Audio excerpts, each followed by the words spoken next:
Hello there! Hi, hello, hi. Hello, Lithcast.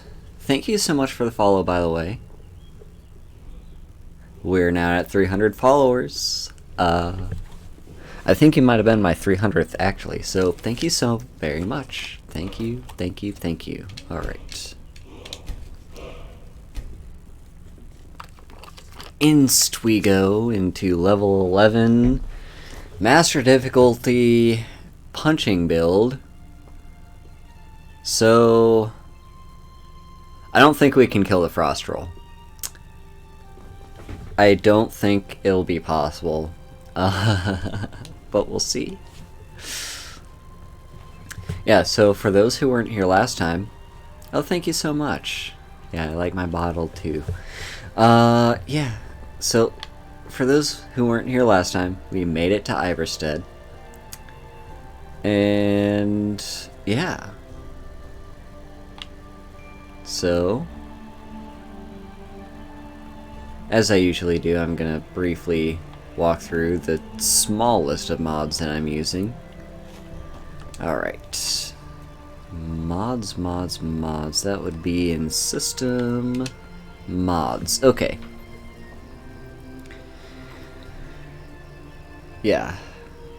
I don't usually do that many game-changing mods. I just have some small quality of life mods. So I have the unofficial patch, absolutely necessary, fixes a lot of bugs that Bethesda never bothered to fix. Climates of Tamriel is a weather mod.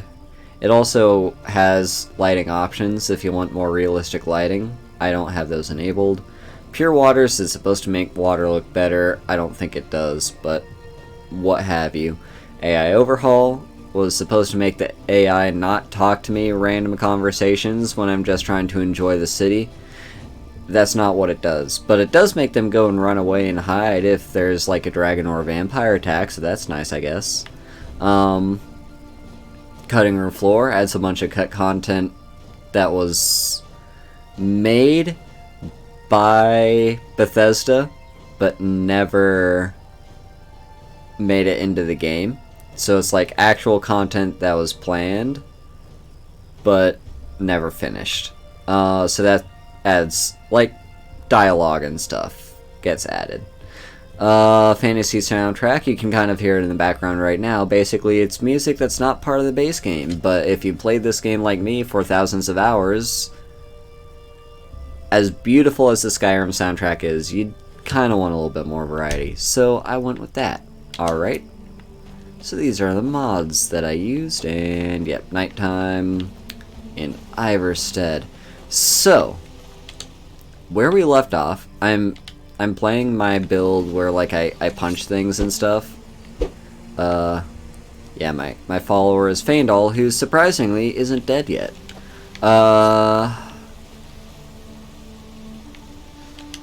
So, where we left off, I recently leveled up and got the Fists of Steel perk, which is extremely necessary if you're doing an unarmed build, right? But the game's not actually, like, very clear. Like, it's extremely vague with the wording here. Unarmed attacks with heavy armor gauntlets do extra damage. That doesn't actually tell you what it does.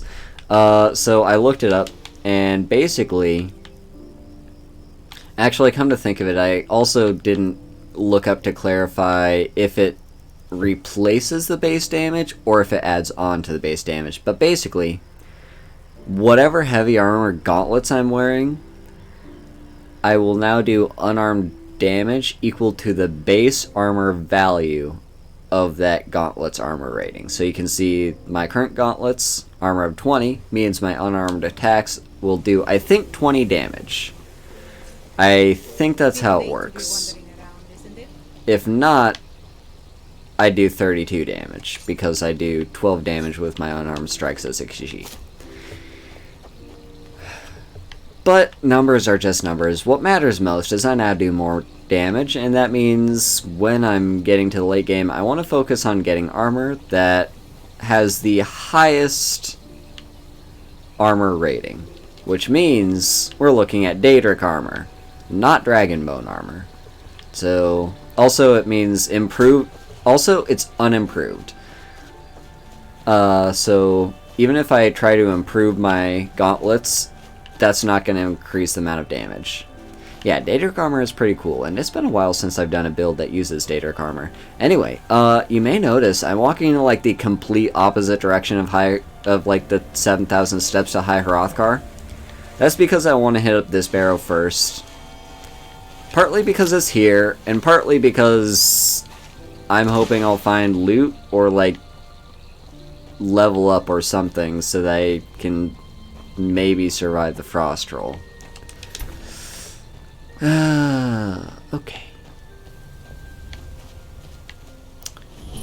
Gearman's Hall. So how's everyone's day going? You having a good Saturday? Nice relaxing weekend?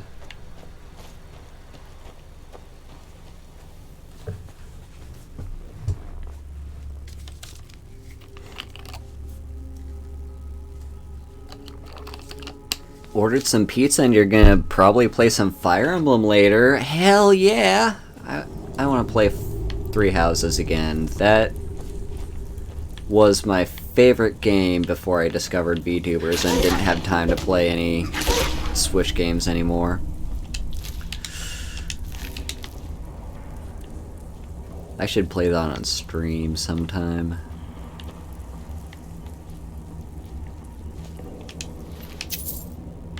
Lost Legend.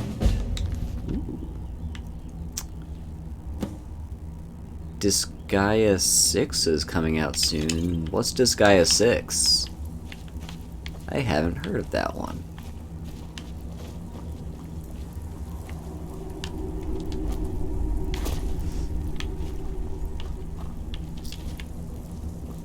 Okay, so this is gonna be the Skyrim exit.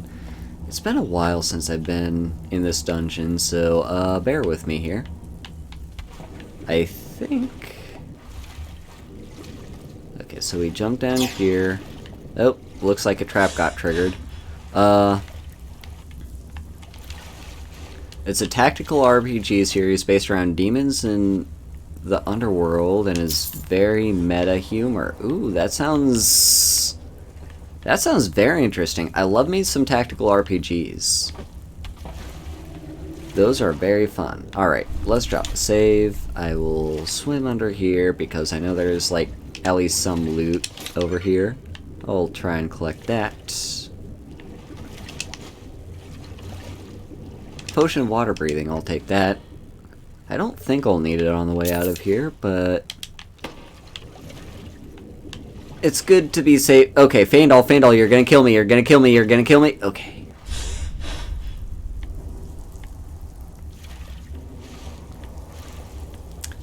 You'd suggest play Disgaea 1. You can get it on Steam fairly cheaply. Okay. Ooh.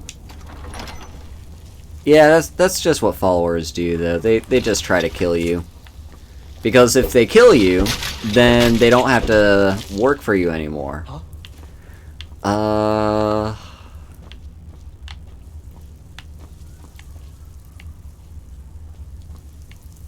Yeah, I hate spiders too. I've gotten pretty used to spiders in this game, though. They're still creepy, don't get me wrong, but... Okay. Hey. Nope. Damn it. I was so close to you. Oh, come on. Almost there. Okay, there we go. Lock picking up. Let's get some light here. Let's cast candlelight. Oh, that's much better. Why wasn't I doing that before? What do I have equipped shield-wise? 25 and it's enchanted. 28. No, I think that I'd rather take the enchantment. 3 points of armor rating isn't going to be that big of a deal. You like the mod that turns spiders into bears? Yeah, that one is a classic. That one has been around since the very early days. Ooh, hang on. 20. I think that's the same as... Yeah, that's the same. They look cooler, but I don't know. There's something about these steel cuffed gauntlets that just... They got that feel to them, you know? That Skyrim-y feel. Alright. Want to punch some webs, just in case there's a chest hiding behind some. You never know. Okay, so Gearman's Hall is... Yeah, I totally could use it on my finger for extra damage. No, what is this ring? It's a magicka ring.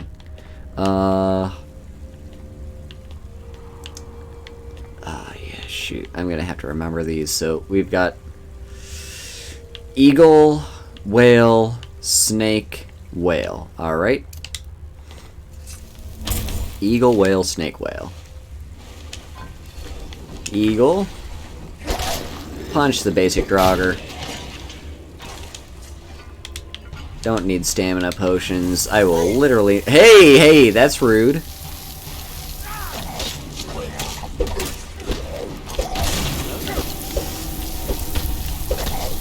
General Kenobi, hi! Abysmal Curry, welcome.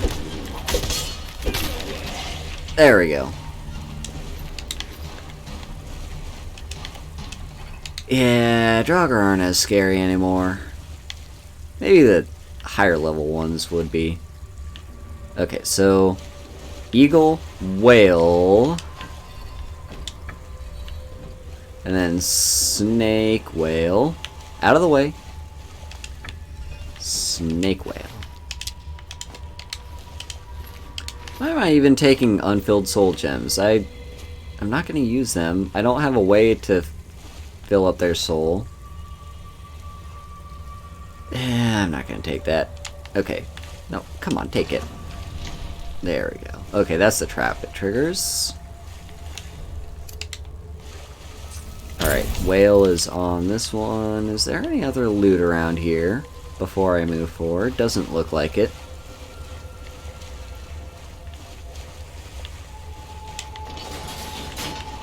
Alright, inward we go. Let's hydrate before we go further. You know what? I am having a pretty good day. How's your day going, Abysmal Curry?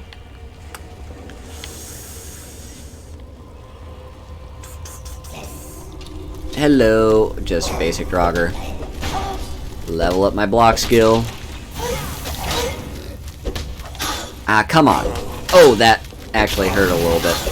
Stop it, stop it, stop it, stop it, stop. Nope. Oh gosh. Okay, I need healing.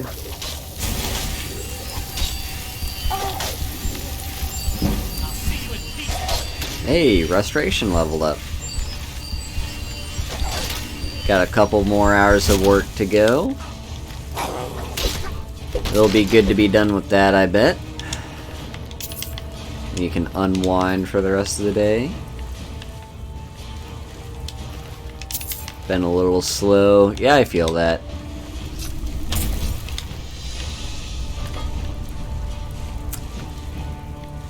I know what it's like to have a slow day at work.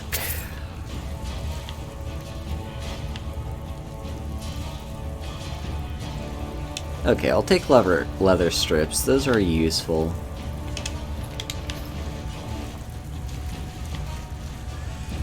Alright.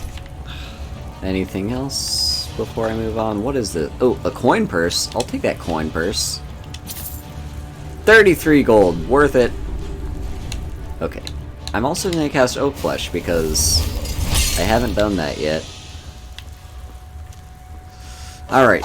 Oh, hi. Oh, yes. This annoying guy. If you're not playing a ranged build, you can't kill him yet. Alright, let's read this.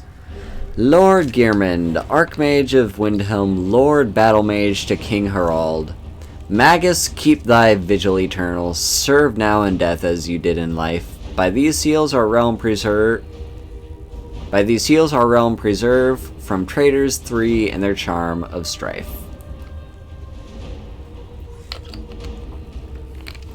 Yeah, so, for those who don't know, this is part of a quest, which, ooh, I'll take that. Ow. Yeah, this is part of a quest where you can basically, okay, you spawned right at, you all saw that, right? That guy just spawned there. Yeah, basically there's like these 3, I think they're brothers. Okay, I need healing. I think they're brothers, or were, because they're all dead.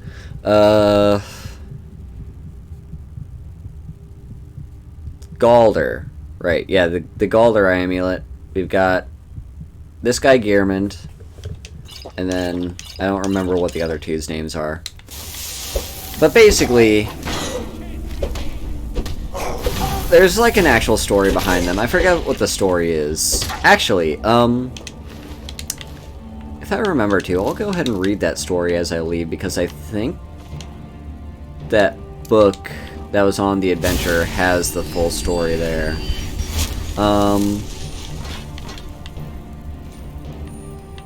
But basically, like, I don't know, they had, I'm not gonna get into the lore here, but, the reason you want to do the quest is because it's got a pretty good amulet at the end of the quest. The Galder amulet will boost all 3 of your stats, health, magicka, and stamina, by 30. Which is 9 level ups, basically. It's like 9 level ups without the perk.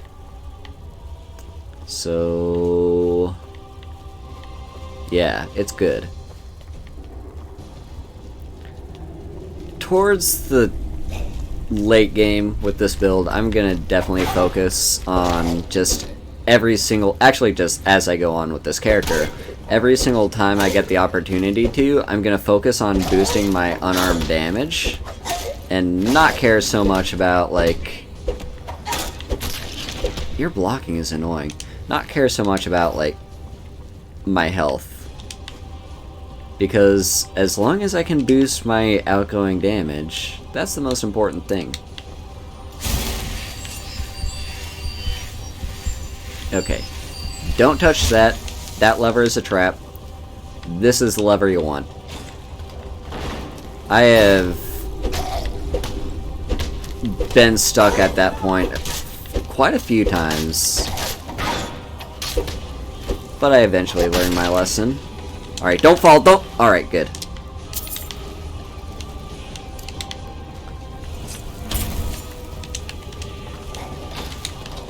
Okay, and oh, you're just a basic. How cute. Ow, you do hurt if I don't raise my shield in time. Heavy armor going up though, that's always lovely to see. Oh great, you fell on that thing and triggered the trap.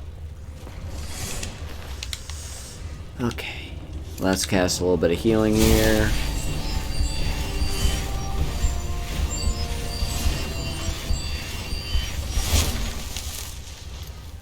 Tell you what, this sounds a little loud on my PC. Let me turn that down real quick. Yeah, let's go with that. Now let's just run through. And there you go, Faendal. I'll take an Amulet of Talos, although I think I already have one, don't I? Yeah, I do. I've got 2 now. But it's not bad to have more than 1. I need to use my shouts. I think I only had the 1 shout, though.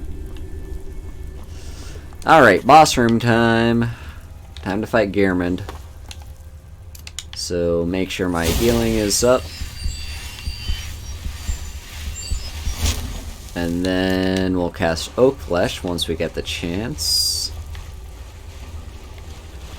This boss is gonna be... Hey, Sakato!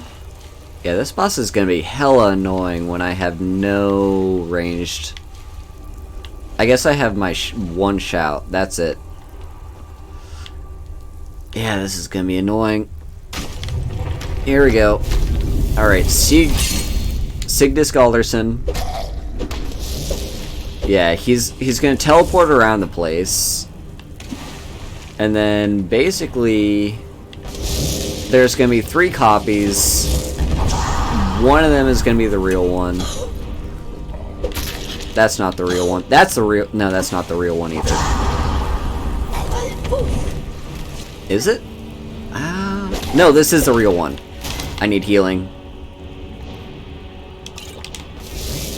Okay. Oh.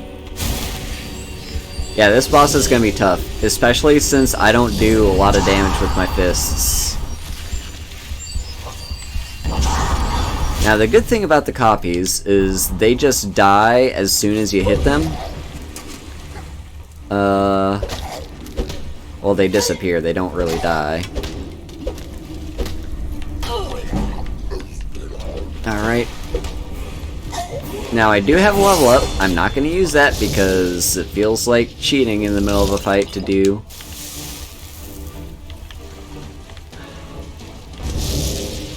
Okay. No, it's not you, but might as well get rid of you. It's not you either. You can see their health. So let's just focus on the one that we know. Ah, that's painful. That is so painful. Well, that's our first death. We might die a few times here. That's probably gonna happen. Well, let's keep going at it. Lay down as much damage as possible right here. Okay. Now, wait for them to appear. Alright, is it you? No, you're a fake, I think. Yep, you are a fake. I think that one might be the real... No, I think this is the real one. Yeah. He hurts. He hurts. A lot. I do have the perk that, like, lets arrows bounce off my shield. But it's not perfect. It does... Ow. Like, you need to aim your shield just right for it to work. Yeah, see, like, I was blocking there, but it didn't do anything. Okay, I need to be at max health. Yeah, like... That time it did work. Cast the healing. Okay, where are you? There you are. Use my shout.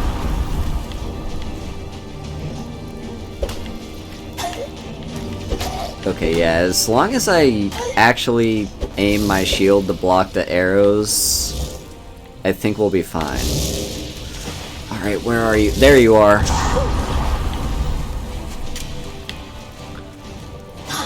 Ow.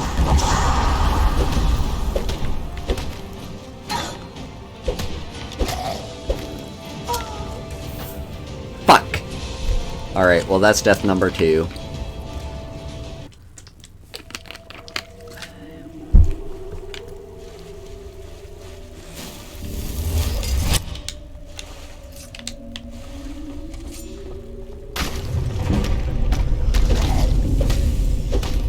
Lay down as much damage as we can. The copies are really annoying because they don't...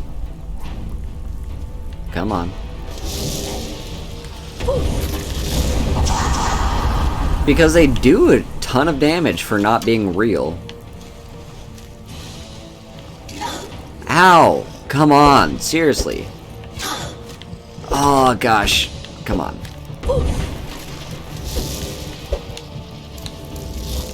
Yeah, and he will disappear when all the copies are gone. So if you want to lay down as much damage as possible, you want to take care of like one of the copies so that you don't die, but don't get rid of both of them. Ow! Oh, this is so painful. Maybe I'm under-leveled. That's death number 3.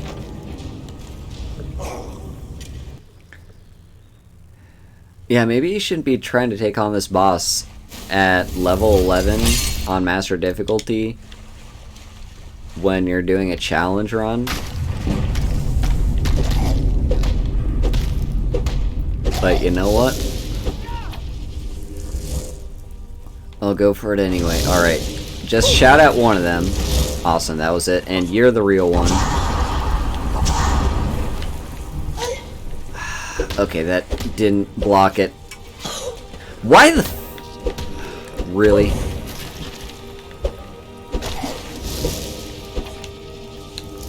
God,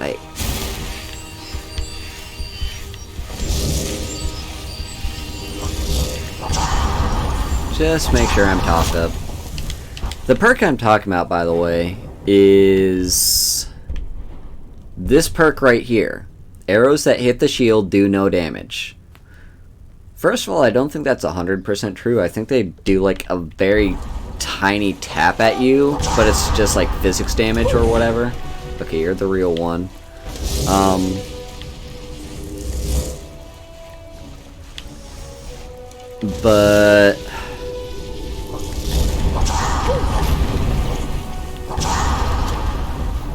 But it has to like hit right on the shield. It can't just be like...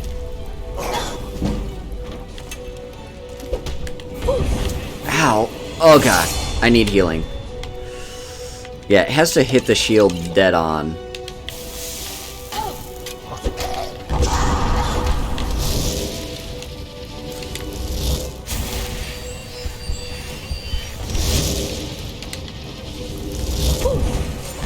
Alright, you're the real one. Let me get up at you. Oh! Unicorn life with the raid. Hello!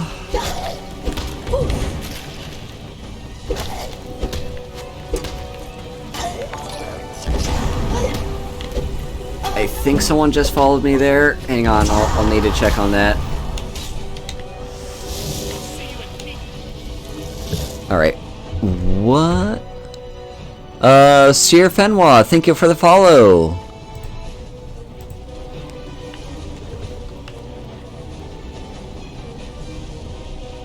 Hello, you're here for raiding and pillaging, and it's a robbery for love and cuddles. Hello, everyone, thank you so much for the raid. Okay, that's my last 2 healing potions. Alright, you're the real one. Let's shout away. Ah, I missed with that shout. Alright.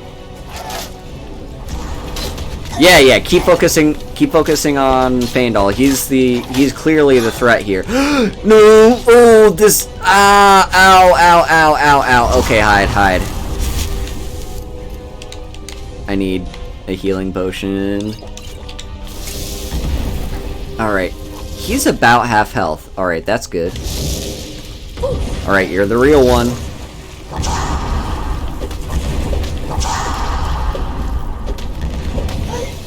Hit the shield! No, that wasn't the shield! Ooh, I need more healing. I'm running out of potions. I'm like almost out. Ah, I didn't lift my shield in time. Okay, just hope he can't get me from here. Focus on the healing. I need magicka potions because he has, I think, the weapon that drains magicka, which is a little bit annoying. Alright. You're the real one?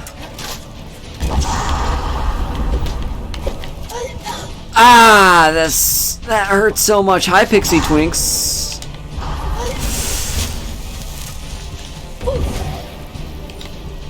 Do I have any healing left? Okay, I've got 2 healing potions. Let's make it count.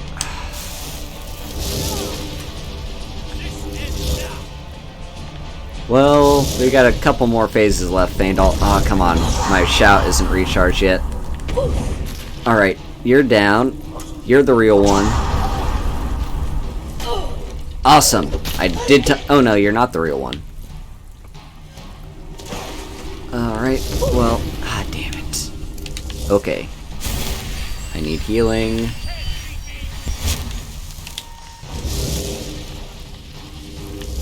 Alright, you're a fake. Let me shout at you. Ah, that hurt. You're the real one. You're the ah! Damn it. Damn.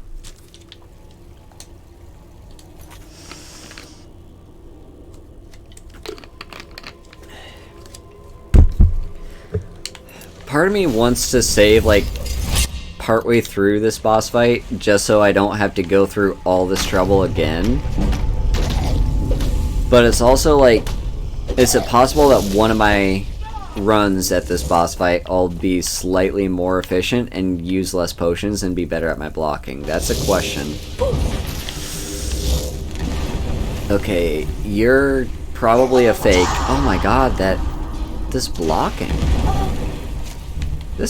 sucks. You have to be so precise.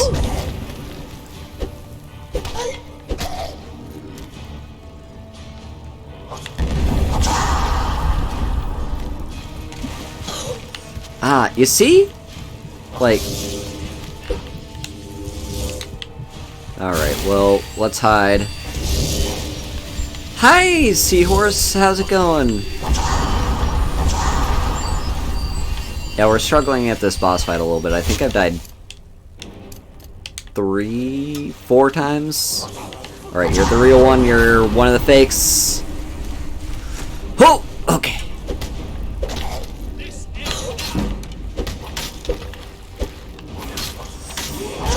Alright. Go and hide. Do a little bit more healing. Alright, you're a fake, got rid of you. Alright, you're the real one. Good, you're focusing on Faendal. That's what I want you to do. Ah, that's so painful!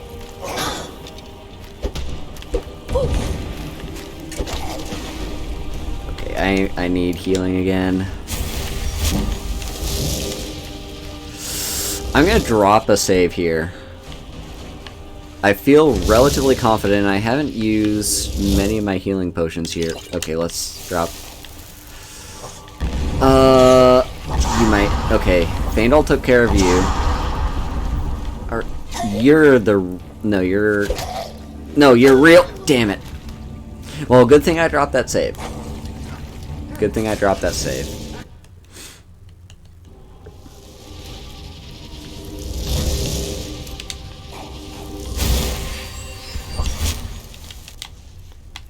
That's down a couple of healings again. Okay, you took care of him. I'm gonna take... Okay, you're actually the real one.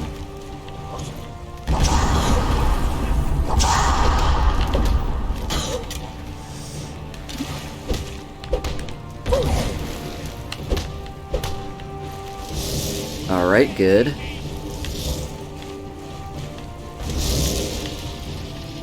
Recharge the shout. Took care of one of the fakes. You're the real one. Alright, good. Keep your fire on Faendal, please! I said please! Like, when you're too close to him, his damage... Well, like, you can't block it with the shield. No, why are you selecting Oak Flesh? We don't need Oak Flesh. Alright, took care of one. Alright, you're in the back. Ah, damn it! Okay, I need healing.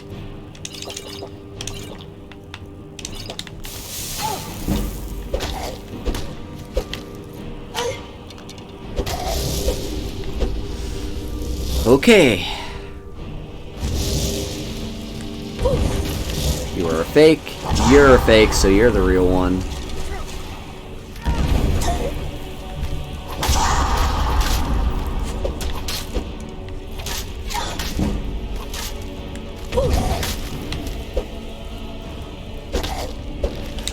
Alright, healing.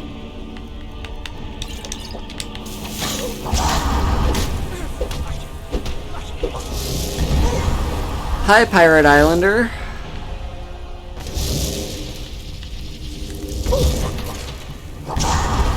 Okay, you're the real one. Ah, damn it. I should have raised my shield. Okay, come on. So close. You're so close to dead. I'm dropping save. Alright, hide. Let's do a little bit more healing. Like manual healing.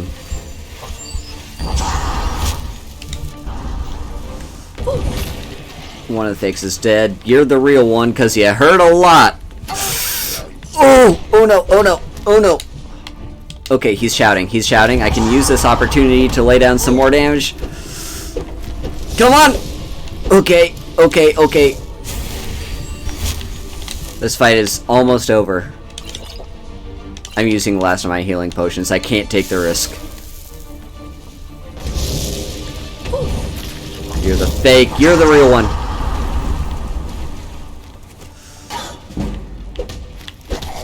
And down you go. Oh yeah. That felt good. Alright, you were the stamina Galder. Might as well take this and give it to Faendal. He's not actually using anything else. Alright. Be bound here, Sigdis murderer, betrayer, condemned by your crimes against realm and lord. May your name and your deeds be forgotten forever, and the charm which you bear be sealed by our ward. So yeah, this guy apparently did some evil things while he was alive, and therefore was like, basically, we're gonna trap you here in Undeath, and you can't do anything. But we defeated him. That was a painful boss fight.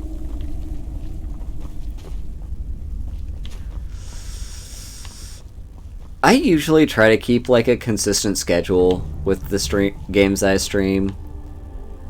There's definitely games that I want to play on stream, but I'll usually just like have a handful of games that I try to do every week, and then do some collabs as well. And collabs are usually either one-offs or other. Actually, you know what?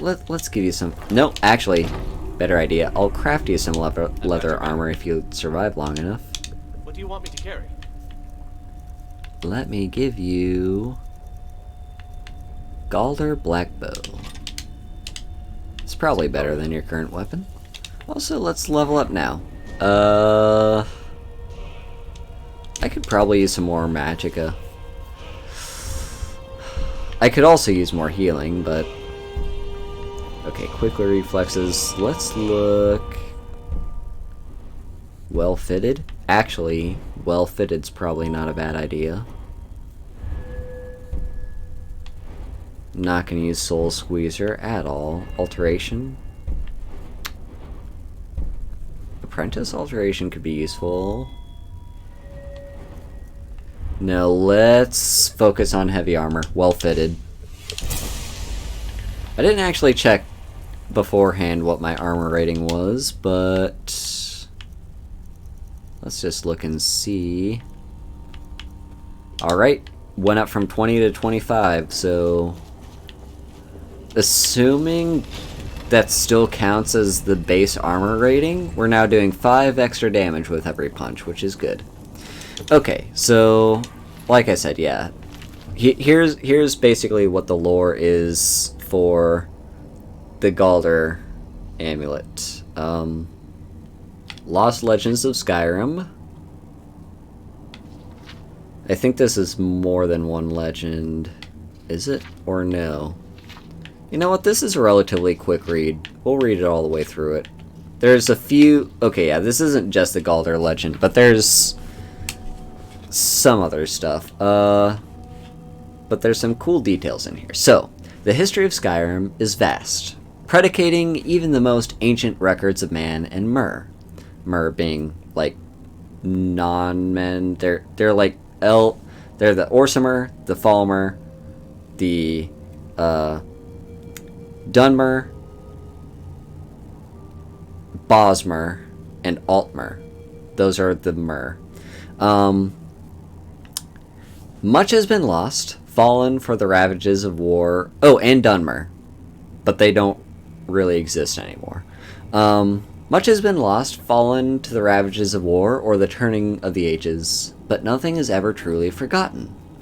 Where no records exist, legends and folktales offer us a key to the past, a way to remember together, a way to piece together truths half remembered in the minds of men. For generations, the people of Morthal have told whispered tales of the Pale Lady, a ghostly woman who wanders to the north marshes, forever seeking her lost daughter. Some say she steals children who wander astray, others that her sobbing wail strikes dead all those who hear it. But behind these tales may lie a kernel of the truth, for ancient records speak of Amuriel, a mysterious figure Ysgramor's heirs battled for decades and finally sealed away. Reachmen tell the story of Fowlin, Red Eagle, an ancient king who rallied his people and drove back the armies of Cyrodiil with a flaming sword. Though accounts vary, they seem to be based on an underlying truth. The imperial chronicles of Empress Hestra mentioned a rebel leader of that era who was eventually cornered and slain in battle at the cost of a full legion of men.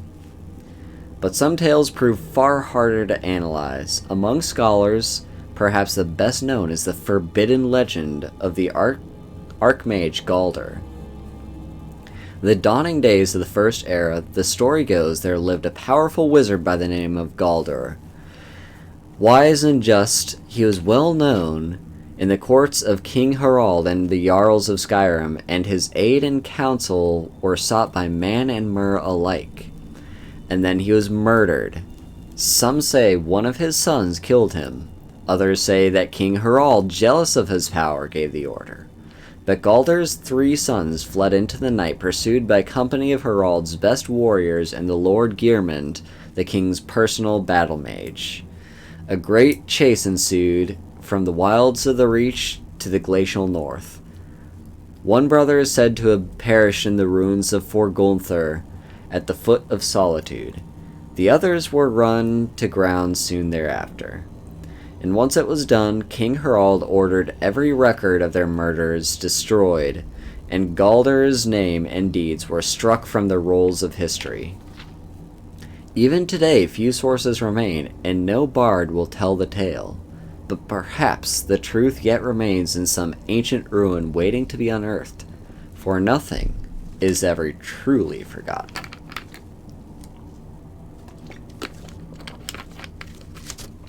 So yeah, every single one of those quests, well, every single one of those things mentioned there is basically a quest you can do in this game. There's the Pale Lady quest, which is up near Dawnstar, I believe. There is the Sword of Red Eagle, which is over in the Reach, and finally you have the Galder Legend, which we're working on right now. We just cleared the first of the 3 dungeons you need to clear to complete that. And yeah, so basically the legend goes that this powerful archmage was killed, and his 3 sons were... Hi, Shiloh. His 3 sons were basically blamed for his death, and whether or not they actually were part of his murder, they were all basically chased around, killed off, or forced into hiding, and have been sealed away. I'm kind of going around and breaking these seals, I think, right? Is that kind of how I'm supposed to interpret this? I'm doing pretty good. How are you? Also, yes, once again, I'm avoiding going up that hill. But, that hill. I describe the tallest mountain in Skyrim as a hill. Yeah, that makes sense. No, I'm gonna hit up this cave next.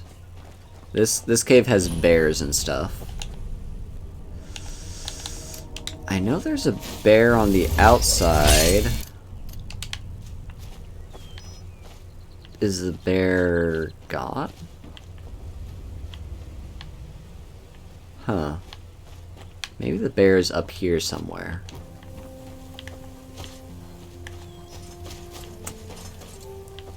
I'm sure I can handle a few bears. You're not doing great? Oh, I'm sorry to hear that, Shiloh. Is it something you feel like sharing, or... If not, that's totally fine.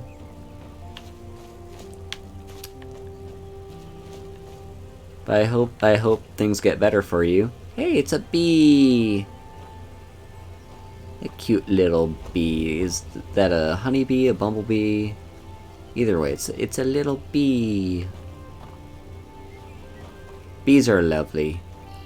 I'm a little scared of them, but I know most of them are like harmless, so I don't...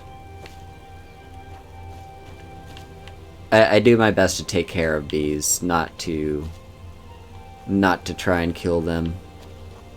Wasps, on the other hand, can go fuck themselves. Oh. Okay, so we've got 2 bears. I don't know what happened to the 3rd bear. Did we kill it?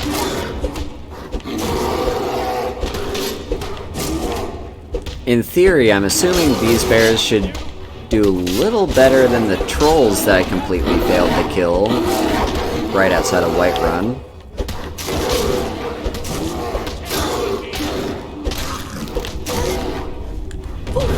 Hang on, I'll read that chat message in a second here. Just got home from my great-grandma's funeral, and you need to go to your other grandma's funeral Thursday. Oh, I'm very sorry to hear that. Yeah, I'm sorry for your loss. It is hard losing family. Even if it's just like old age, it still hurts to say goodbye.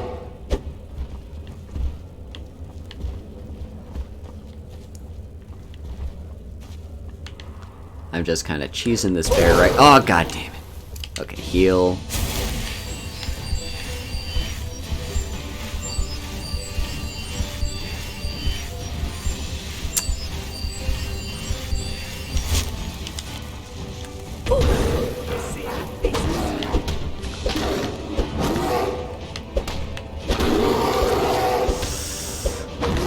Yep, I'm just punching this bear in the face. Don't mind me. Oh, come on, shout! Why am I not shouting? What's going on with the shout? Oh, it's bugging out again. General Kenobi. Hi, Kaede. Okay.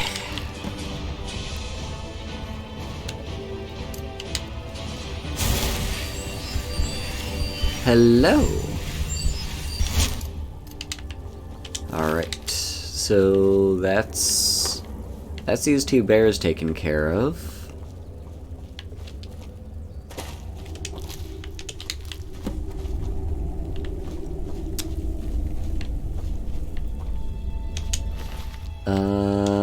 Amethyst.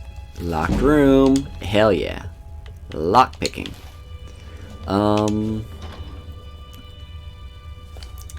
Brace your ears, everyone. Brace your ears. A new hand touches the beacon. A new hand touches the beacon. Listen, hear me and obey. A foul darkness has seeped into my temple. A darkness that you will destroy. Return my beacon to Mount Kilcreath. And I will make you the instrument of my cleansing light. Alright, have fun lurking, Kaede. Thanks for stopping by and saying hi. Yeah, so we picked up the quest to for Meridia. Her quest is pretty fun, but it's also hard if you're an early level. We're not going to do that for a bit. Yeah, that quest is also kind of a meme. Oh, here's the bear. Where are you? Bear? Where's the bear? Are you in here? Oh, there you are! Do you feel like coming out?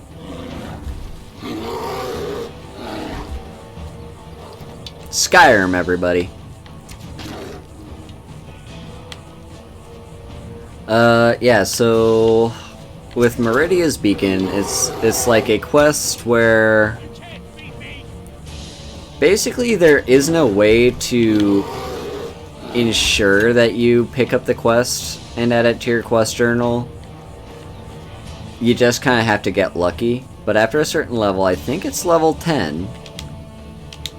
After level 10 or so, you have like a % chance that any chest, I think it's only chests, but any chest that you open will contain Meridia's Beacon.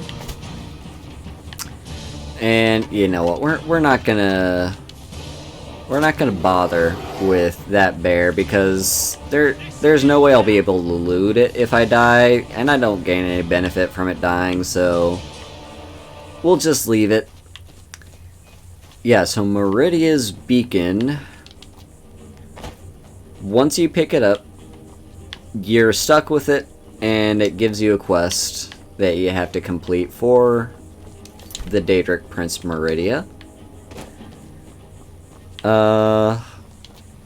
In order to get Dawnbreaker, which is a very good weapon, especially in the early game. Hi, Fastrid. Oh, you're a traveler. You must have so much to tell about the world outside this boring town. The Greybeards are a strange bunch. I heard they live their entire life without uttering a single word. Can you even imagine? That's not true, but okay. I wish I could go with you.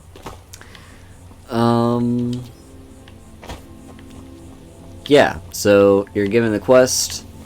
It's a pretty tough quest, honestly. And it's mostly the boss is tough. Everything else is pretty fine. Narfi is reading a letter. You can't really see what the letter is. Vampire hunters or something in the old fort near Riften. Might consider joining up myself. And he finished reading the letter. Okay, what do we say? Hit up this cave on our way up to Higher Hrothgar?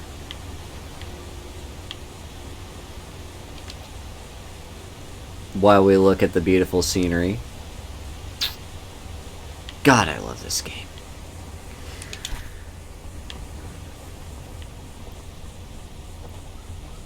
Yep, let's check out this cave. I can't remember. So this is a cave that I actually don't bother with in a lot of playthroughs, so I can't remember what the loot is besides the bear pelt.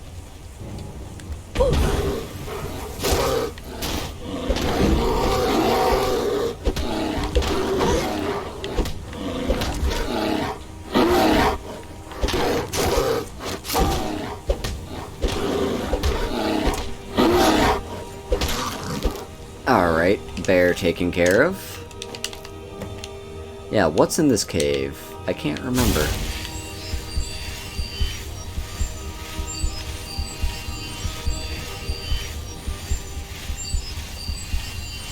Well, we've got a hunter here who presumably was sent to kill the bear, and the bear killed him instead.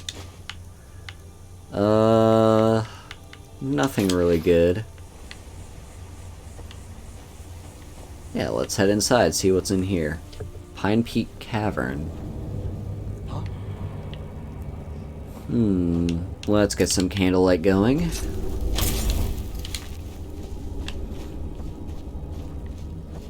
Don't like the looks of this. Anything that I have to kill? Oh, it's another bear. I'll take another bear. Let's cast Oak Flesh again.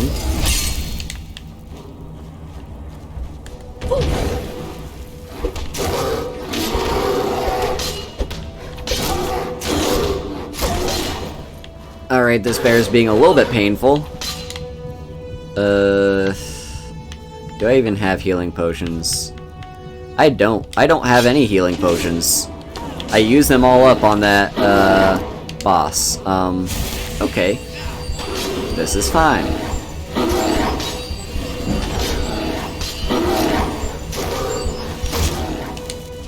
I probably should invest a couple perks in the restoration tree.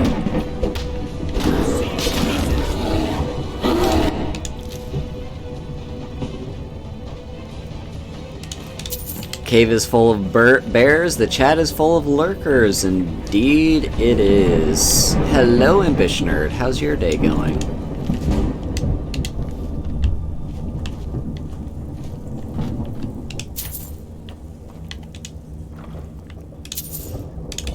Ooh, a dwarven bow. How's that compared to your current bow? Still here. What do you want me to carry? Well, the dwarven bow is a lot better, so you can take it. Started well, then took a massive dive, then bounced back. Yeah, I have days like that. It's good to know that you bounced back, though. You always hope you end the day on a high note, at the very least.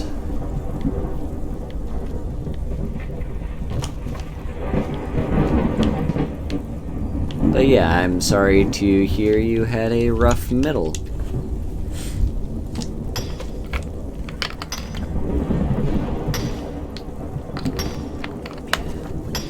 I'm not really sure what your time zone is, so you could still have a few hours left in your day.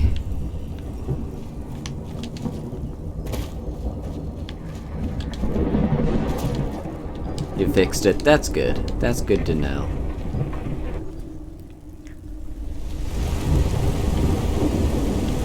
Oh, you're 1 hour ahead of me. Alright, yep, we went inside, it was a beautiful day, and now it's a thunderstorm. That's gotta be my weather mod, I think. Alright, up the 7,000 steps. Read every single tablet. Before the birth of men, the dragons ruled all Mundus. Their word was the voice, and they spoke only for true needs. For the voice could blot out the sky and flood the land. Yeah, all these tablets basically tell the story of how the voice was given to like, people, basically. It started as a thing that only the gods could use. Well, only the gods and the dragons. Then again, the dragons kind of are gods, aren't they? Like, Alduin. He's a god. Like, yeah. For all intents and purposes, Alduin, the World Eater, the final boss of this game, is indeed a god. So... yeah, it was originally for the gods and the dragons who ruled the world. And we'll find out what happened. I don't play much Call of Duty. I did... It's one of those games that I played with my brother as we were growing up. he was the one that played it the most, and I just played it to socialize with him. So yeah, I don't play it much these days. I'm not very big on shooter, like FPS games. Alright, let's check out this next tablet. Men were born and spread over the face of Mundus. The dragons presided over the crawling masses. Men were weak then, and had no voice. So yeah, we started out with the dragons ruling over the world. You got gold camo on your knife. That's cool. That's really cool. Yeah, so dragons ruled over the world, then men came. Yeah, no, I know what that means. Nora is raiding me. Hello, Nora. How was your Vampirade? Hi, how's your stream? Yeah, so men came to the world, didn't have a voice, and were basically bullied by the dragons. Let's talk to you. Keep an eye out for rogues. You're headed up the path to High Hrothgar. I did. Strange days when the monks looked at that. I wonder what it means. I like to spend time on the steps. Meditate on the embers. Doesn't hurt when I bag some game along the way. They're not the sort to take visitors. But I never go that high up the path anyway. Some may trip lead them to food or other essentials, but not to make conversation. Alright, yeah, so this guy's just a pilgrim who likes to ascend the 7,000 steps and see stuff like that. You're playing Northgard, so it felt appropriate to raid me playing Skyrim. That's cool. Yeah, I remember seeing you were playing Northgard. That's a cool game. I don't know much about Northgard, though, but it looks fun whenever I see people playing it. And yeah, thank you so much for doing that shout out, Abysmal Curry.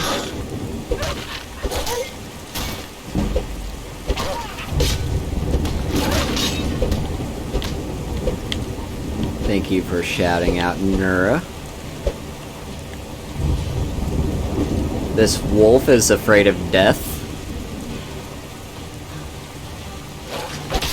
There we go.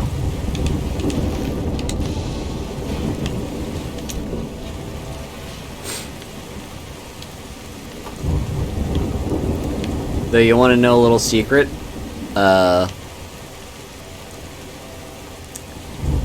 There is no restriction on who can use the shoutout command.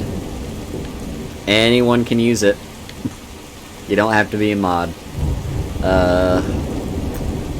It might be something I have to change later on to make restrict it to mods only, but like, not that many people use Nightbot commands in my chat anyway, and most people just lurk, so I don't think it'd cause too much trouble to just make it available for everyone to use. As long as you don't spam it.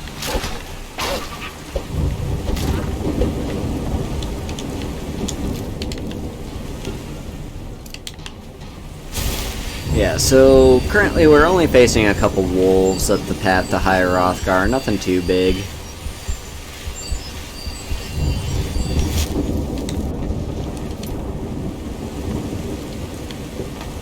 Yeah, exactly.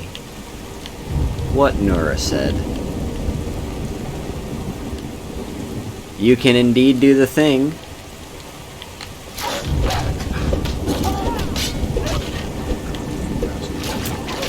And I love you too, Impish Nerd, very much.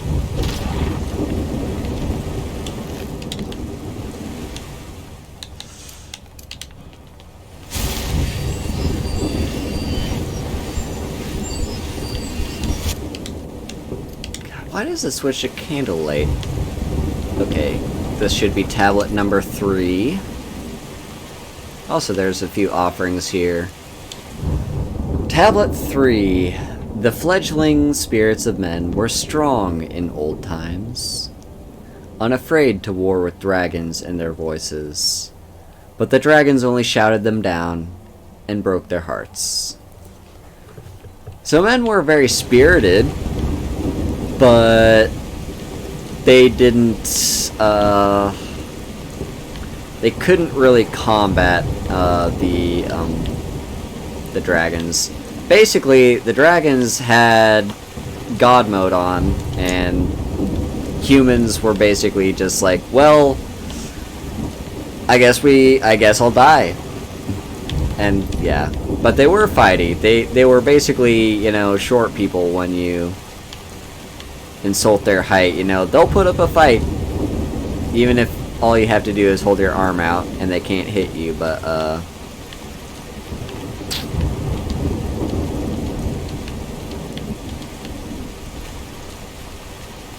yeah.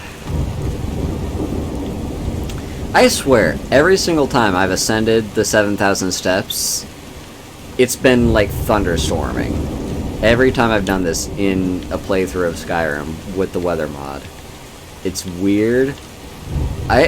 Sometimes I just want to enjoy a nice, beautiful weather, to, like, see. I don't want this thunderstorm going on.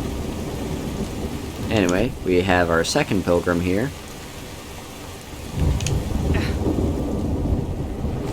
I was just outside Iverstead when it happened. It's an exciting moment. Nothing like this has happened in centuries. Just a pilgrim. I'd prefer to leave it at that, if you don't mind. Walking the steps, meditating on the emblems. I make this trip every few years. And emblem number 4. Kine called on Parthenax, who pitied man. Together they taught men to use the voice. Then dragon war raged. Dragon against tongue. So Kine, one of the gods in the Nordic pantheon, called on Parthenax, who was a... Okay, spoiler alert here. Parthenax is a dragon. Who... Yeah, he was sympathetic to humans, seeing them get bullied by dragonkind, so Kine and Parthenax together taught people how to use the voice. And that started the Dragon War, because now the men had a weapon that they didn't have before. And they were tired of being bullied by the dragons. Alright, Frost Troll time. Time to see if I can... I don't think I can face the Frost Troll. I have, like, one thing going for me, which is the fact that I now have the Fists of Steel perk. That's the only thing I have going for me. And the things that I struggled with before were just basic trolls. This is a Frost Troll, which is basically a troll on steroids. So there's a high probability I won't be able to kill this thing, and we'll just have to run past it. Okay, Frost Troll. I'm waiting for you. I'm ready. Let me cast some Oak Flesh. I'm not gonna not try. Oh! Oh! Oh! Oh! We can actually lay on some fighting. You're gonna lurk for a bit? Alright, thank you so much for the raid, Nura. Okay. This is the part where I run away.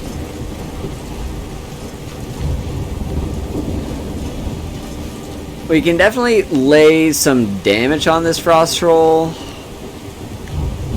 But... yeah, but stealth archers are just like, they're I always play stealth archers, okay? I want to play... I want to play a fisticuffs. Okay, you're gonna help me, and by help me, I mean you're gonna give your life for me.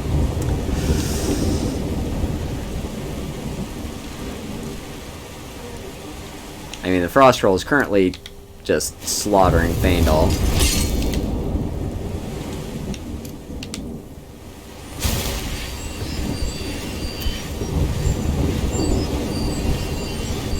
Alright, here you go. Damn it. Okay, I'm trying not to hit her. Oh yeah, I do have block, don't I? You're gonna help me! You're supposed to help me! Don't run away! God damn it. Yeah, and like any damage I lay on this Frost Troll, he just heals it all off. Okay, we're gonna have to run. We can't kill this thing.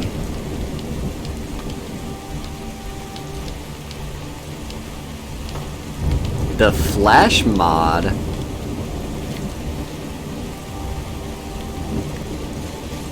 Okay. I'm curious. I'm not gonna download it or anything, but I am curious. What is this Flash mod?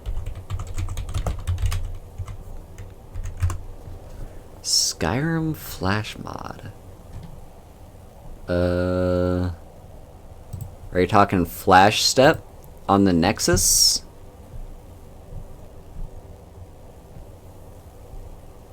No, that's teleportation.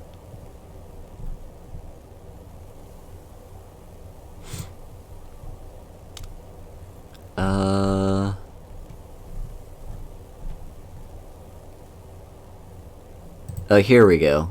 Reddit post. Anyone know of any good mods that can play a character with super speed like the Flash Zoom Reverse Flash? I want to be able to vibrate my body and phase through objects.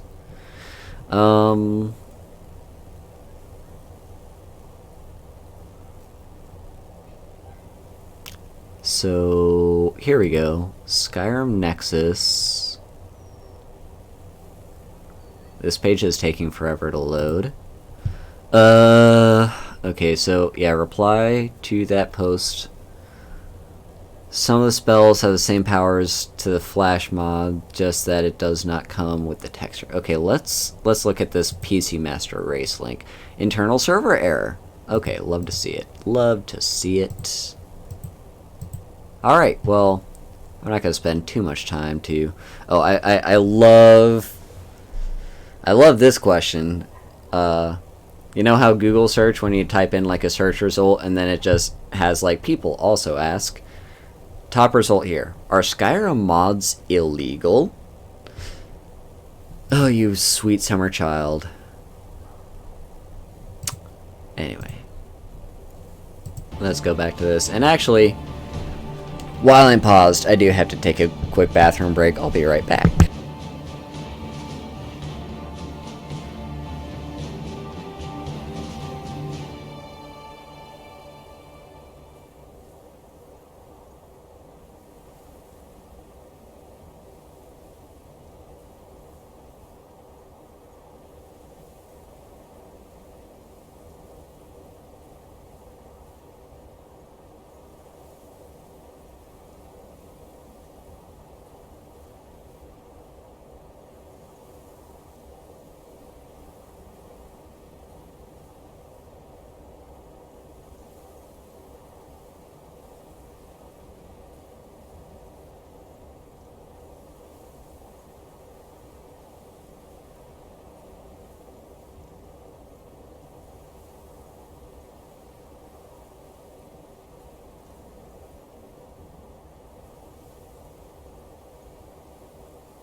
I am back. And I didn't just accidentally hit the unpause button on the controller to almost get killed by this troll. Yes, extremely illegal. You're not allowed to mod Skyrim. You'll go to jail for that. It's a joke, by the way. You found it on the stream workshop? Good, good, good. So, where we were is we were running for our lives. So, run, run, run.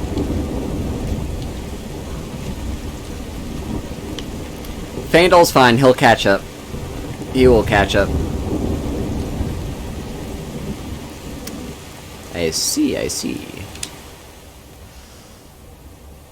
Man prevailed, shouting Alduin out of the world, proving for all that their voice, too, was strong, although their sacrifices were manyfold. So, humans won the Dragon War. Also, 420, Pog. It's 420 in Central Time right now. So, yeah, basically, humans won the Great Dragon War. They shouted Alduin out of this world, and, yeah, it wasn't without sacrifice, though. Okay. Run for this.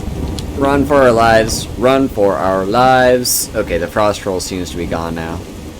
Like, it's still there. But, yeah.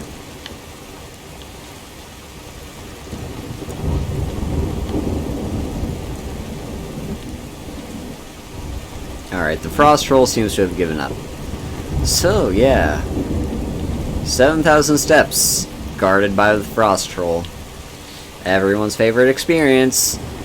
Yeah, like, I have to say, that's basically been my experience, like, pretty much every time I play Skyrim, right? I will play on a relatively higher difficulty, in this case Master, sometimes Legendary, but even, like, on Adept and Expert, I struggle with this guy, that Frost Troll. It's not that I can't lay damage on him and eventually kill him. It's the fact that I can't do that without him killing me or knocking one of my companions down. Because the only way I can reliably lay damage down on this Frost Troll is if I basically have someone to distract him for me, and my companion will not have enough health to distract the Frost Troll long enough for me to deal enough damage to it. So, yeah. And by the time that happens, he will run away, like, well, no. No, by the time that happens, I will have no other option to run away from him because he does a shit ton of damage, as you saw. And by the time I turn around and I'm all healed up and ready to take him on again, he's healed off all the damage that I already dealt to him. So it's not that I can't deal damage to him, it's that I can't deal enough damage to him fast enough. It's meant to be bypassed at this time of the game? Maybe. Sometimes I'm way too stubborn and actually will just fight until I eventually kill it. But this is one of those instances where I'm like, no, I don't think it's not happening. Okay. With roaring tongues, the Sky Children conquer.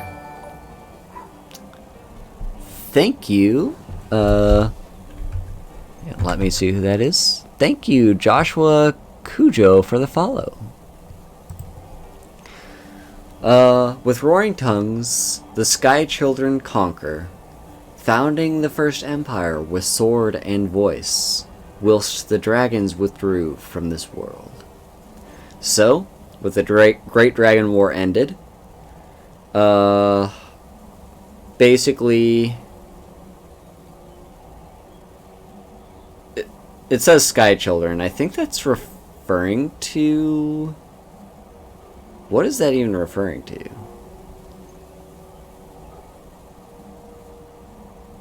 Like the... Is it just like the people that... Because I think of it as the people from, like, that are in Skyrim, which means Nords. I can't remember. Did the Nords have an empire?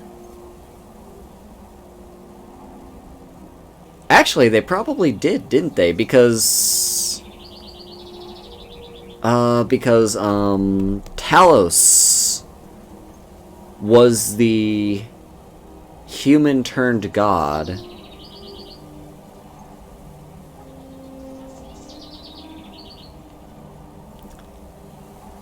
The Nordic Empire, formerly the First Empire of the Nords, sometimes referred to as the First Empire of Men or the First Empire of Humankind, and sharing the Alessian Empire's simplified Monkia of the First Empire, was the first known human empire within Tamriel. Yeah.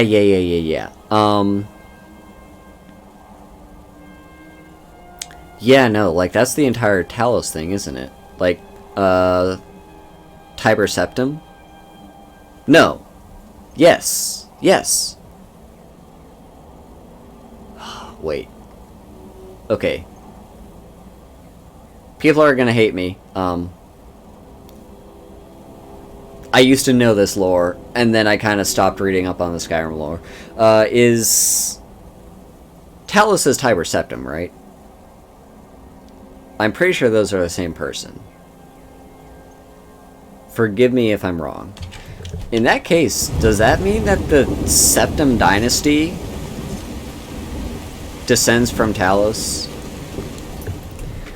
The Empire's founding is usually traced to the year 1E 240, which was the beginning of High King Vrag's Skyrim conquest in 1E 369. Nice. The Empire would be plunged into a civil war, known as the War of Succession, following the death of High King Borgus. I am vaguely familiar with that. The War of Succession would rage on for 50 years and would bring about the complete collapse of the Empire in 1E 416, and the loss of all of Skyrim's outlying territories.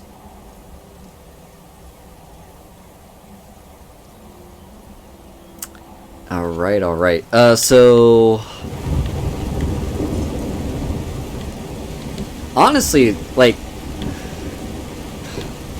the Elder Scrolls lore is fascinating to me, and someday I want to do, like, a stream just talking about the lore, because there's a lot of really cool stuff there. And I think the lore that fascinates me the most is the lore surrounding Talos, because, like, was the lore surrounding Talos and the Dragon Break. Most of the lore seems to be predating anything happening in the games, or even predating the history that is explored in the games. Yes, so, like, the earliest setting of a game is, I think,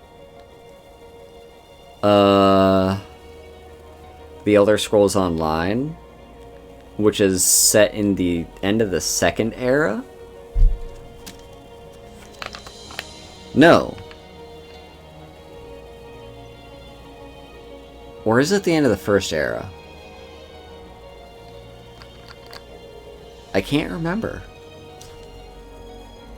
The lore of Elder Scrolls Online is also complicated. The Lusty Argonian Maid. That is a very important lore to know. Anyway, tablet number 8. Did I skip 7? I don't think I skipped 7. Did I skip 7? Maybe I skipped 7. Let me backtrack a little bit. Because that feels...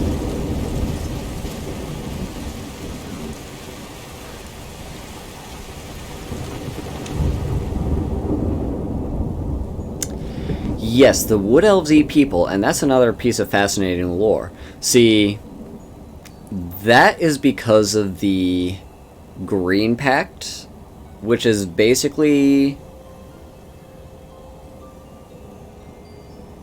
Okay, Footnotes version of the Green Pact. Think of this as like what you would learn in high school, as in this is just basic general knowledge, and not all of it's going to be true, because it's based off of something that I learned a long time ago and haven't recently read up on.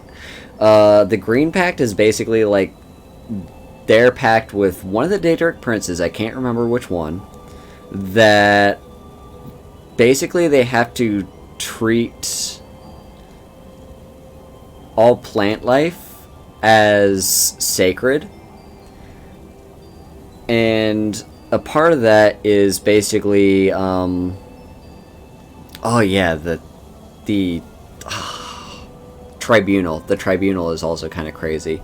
I think the tribunal follows a similar path as Talos did, right? Like they're basically walking gods on Earth or in Nirn. But basically, yeah, they made a pact with one of the Daedric princes. I don't know why they even made this pact in the first place, but they have to treat plant life as sacred, and that also means on the flip side, basically they can really only consume flesh. It's also like part of it's also part of their like tradition that if you slay an enemy on the battlefield, you need to eat them within a certain time frame. And it's a sign of respect. Because it's like something about not letting it go to waste. And I think that's interesting and fascinating and possibly not entirely 100% true. This is... Yeah, you know, I don't think it applies to undead. It's... Like I said, it's like living things slain within a time frame. I don't know if that applies to trolls or not. It might apply to them. I also know that there was like an inverse to the Green Pact called the Red Pact, and it was basically like the opposite.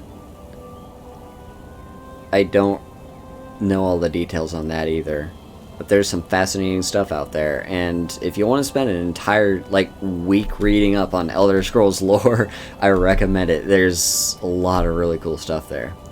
So, emblem number 7. The tongues at Red Mountain went away humbled. Wait, did I skip 6? Did I skip like 3? Did I skip like 2 tablets? Where is emblem number 6?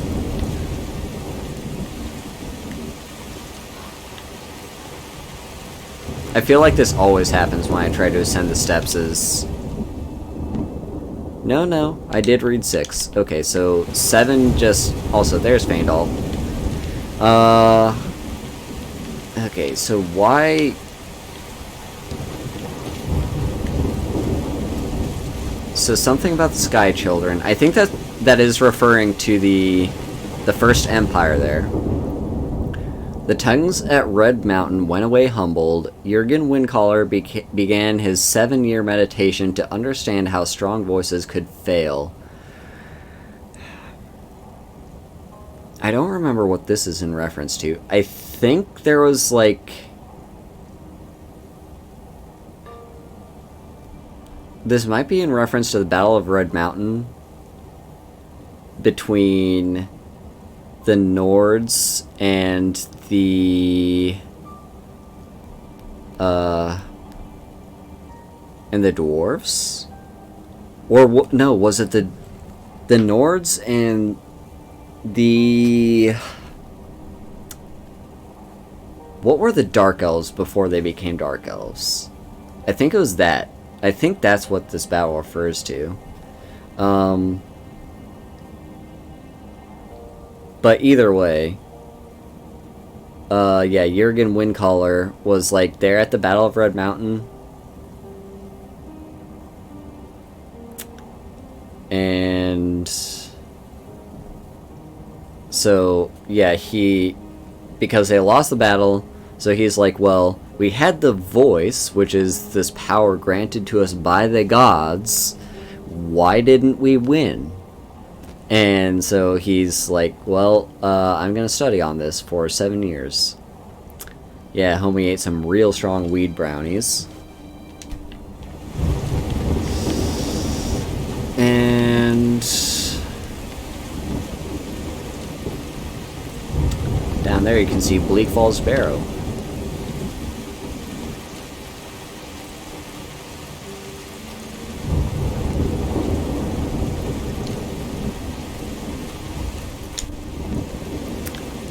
Alright, well, thank you for being here, Impish Nerd.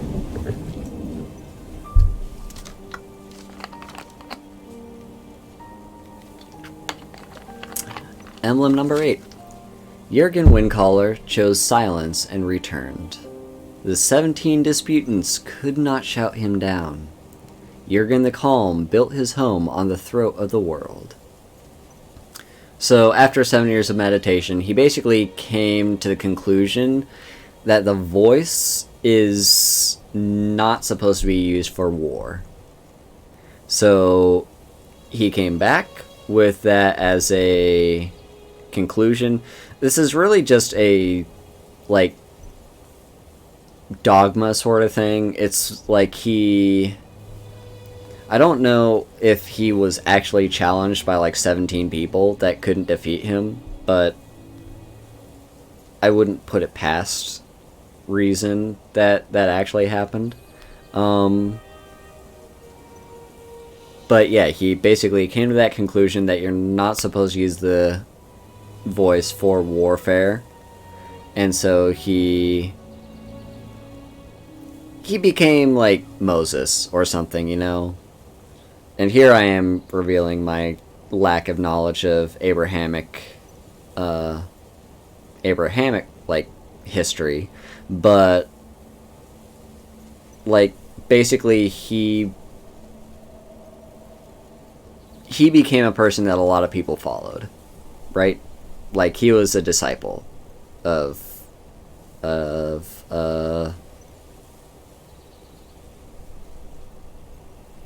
or not really a disciple, more of a prophet. Like, yeah, he was more of a prophet talking about, we were all using the voice wrong. This is how you're actually supposed to use it. So he built his home here at the throat of the world. We are heading there right now. High Hrothgar.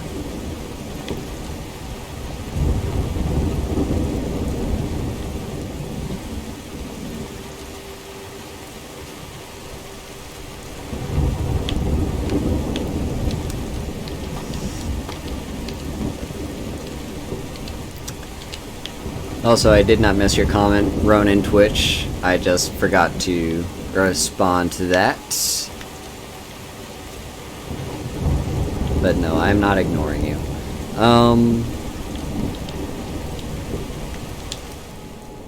Emblem number 9. For years, all silent, the Greybeards spoke one name. Tiber Septim, stripling then, was summoned to High Hrothgar. They blessed him and named him Dovahkiin. So, yeah, Greybeards had basically set themselves at their new home, the throat of the world, High Hrothgar, really. They called on Tiber Septim and named him as the first Dragonborn. That's what Dovahkiin means. It means, like, one of the dragon blood, essentially. And the final tablet. The voice is worship. Follow the inner path. Speak only in true need. So here's your shy expression, Shiloh. Just make sure it's actually showing. Yeah, this is my shy face. So yeah, you're only supposed to use the voice to worship the gods, and you're essentially really only supposed to use it in like self-defense. I'm not entirely sure what the inner path refers to, but there you go. It's basically the way of the voice. Also, after having read every single one of those tablets, we get Voice of the Sky, which for 23 hours, I don't remember if that refers to real-time hours or in-game hours. Animals will neither attack nor flee from you. So, yeah, that's pretty cool. It's pretty useful. Now, I'm staring at this chocolate, so I want to eat some chocolate.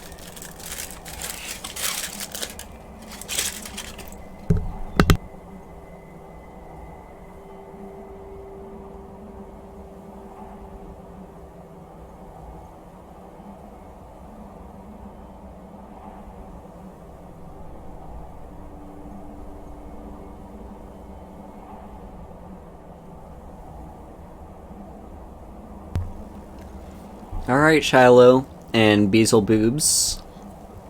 Thank you both so much for being here. And thank you, Beelzel, for the lore drops. That was very helpful. Beels. Oh, sorry.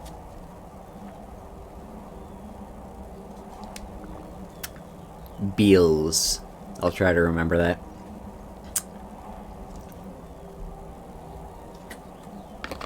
Yeah, some good chocolate. It is chocolate that I got as a birthday present.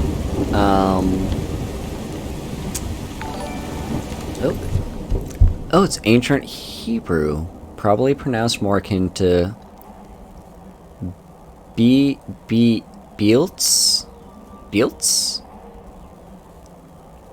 Beelty? Beelzebub. Yeah, that's actually what I... Beltsy. Beeltsy.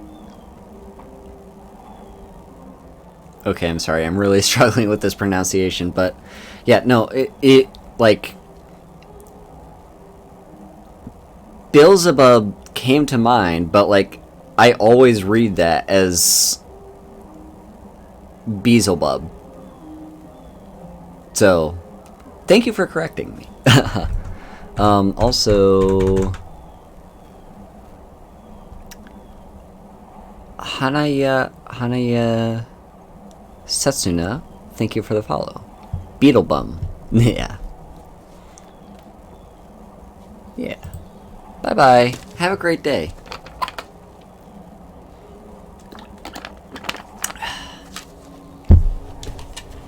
Okay, so in this chest we are supposed to put clinic supplies. There we go. We could take any of this stuff. It is technically free, but we're not going to do that.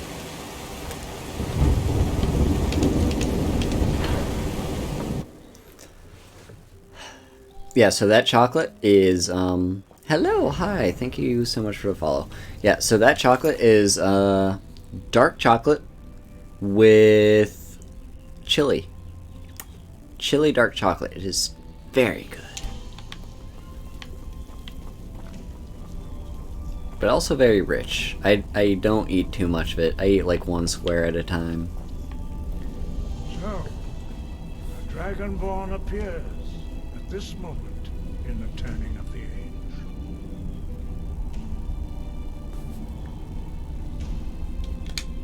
We will see if you truly have the gift. Show us, Dragonborn. Let us taste of your voice. There you go. That is my voice. Dragonborn, it is you. Welcome to High Hrothgar. I am Master Angir. I speak for the Greybeards. Now, tell me, Dragonborn, why have you come here? We are the Greybeards, followers of the Way of the Voice.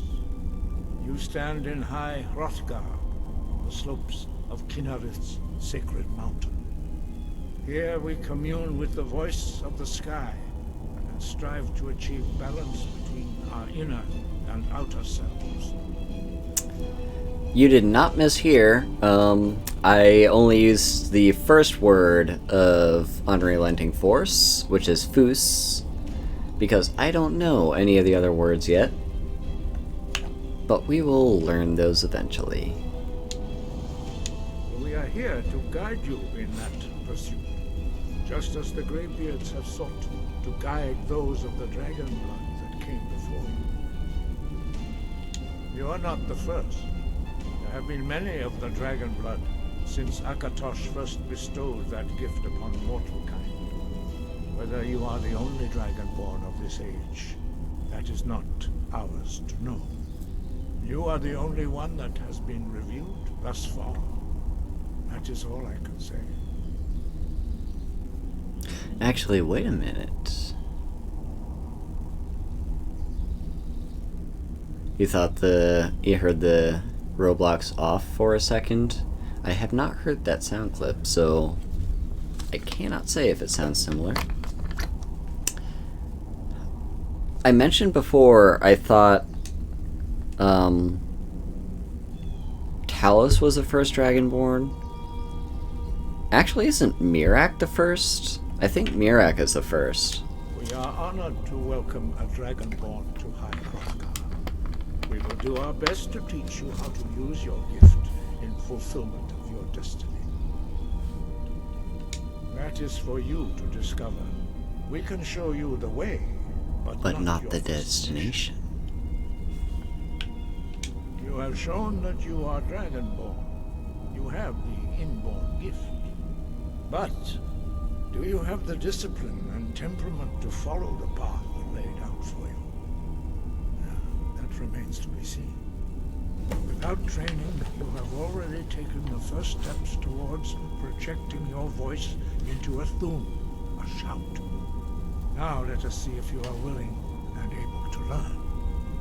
When you shout, you speak in the language of dragons. Thus, your dragon blood gives you an inborn ability to learn words of power. All shouts are made up of 3 words of power.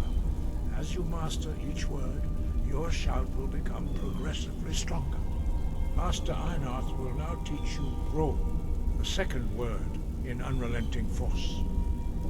Ro means balance in the dragon tongue. Combine it with Fus, force, to focus your thumb more sharply.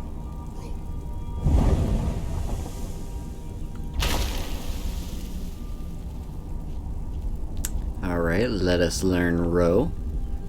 Once upon a time, I tried teaching myself to actually read these words. It's not easy. At least not for me.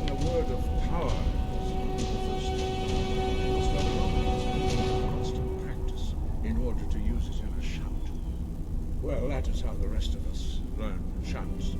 As Dragonborn, you can absorb a slain dragon's life force and knowledge directly. As part of your initiation, Master Einarth will allow you to tap into his understanding of Ro. Daedric is easier to learn? Probably. I haven't tried Daedric either.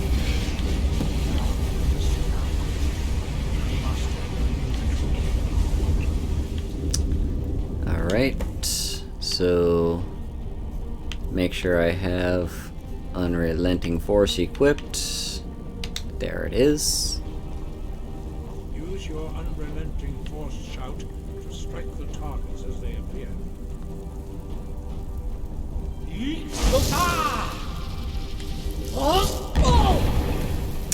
So, yeah, I was talking earlier about how there was more than... Well, like, we were reading the tablets as we were climbing up the 7,000 steps, and one of them mentioned someone being granted the title of Dragonborn, And I thought it was Tiber Septim that was the first Dragonborn. I don't think that's true, actually. Because I think I think it's the DLC. Your thumb is precise. Oh, no worries. Yeah, it's the Dragonborn DLC where Follow Master Boy. where we learn about Mirak, and he was basically a dragon cultist, because remember, dragons used to rule the world, and he was merely a person who, he was like a priest, basically, who like managed the temples and shrines to dragons, and emphasized the worship of them. So, yeah, that was pre-Tiber Septim. Which means... yeah. No, he was the first... at least the first Dragonborn we know of.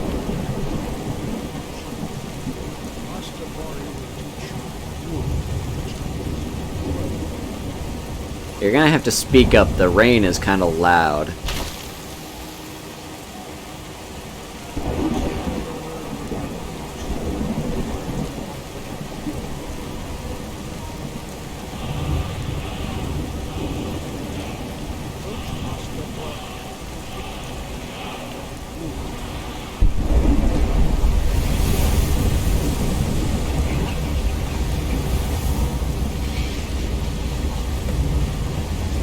Alright, let's make sure Whirlwind Sprint is equipped.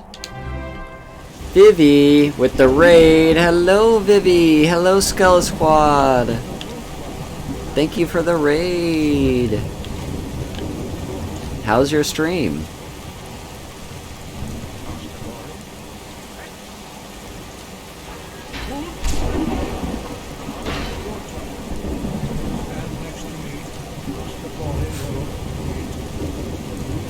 My stream's going pretty good. We're talking some nerdy shit with all the Skyrim lore. We're just having a lore discussion episode, apparently.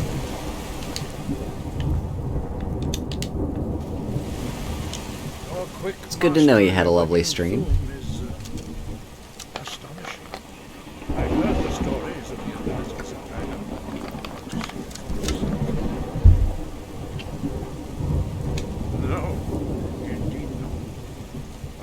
That your skill does not outstrip your wisdom. You are now ready for the first time.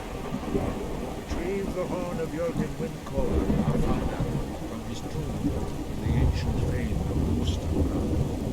Remain true to the way of the voice. Return. No doubt, the appearance of a dragonborn at this time is not an accident. Your destiny is surely bound up with the return of the dragons. You should focus on honing your voice, and soon your path will be made clear. Good. Then you will be ready for whatever lies ahead. Dragons have the inborn ability to learn and project their voice. Dragons also are able to absorb the power of their slain brethren. A few mortals are born with similar abilities. Whether a gift or a curse has been a matter of debate down through the centuries. What you have already learned in a few days took most gifted ones years to achieve. Some believe that Dragonborn are sent into the world by the gods at times of great need. We will speak more of that later, when you are ready. Yeah, we will return to dungeon crawling soon enough, probably. Dragons have always been able to shout. Language is intrinsic to their very being. There is no difference in the dragon tongue between debating and fighting. Shouting comes naturally to the dragon as breathing or speaking. In mythic times, when mortal kind was in great need, the goddess Kinnereth granted us the ability to speak as dragons do.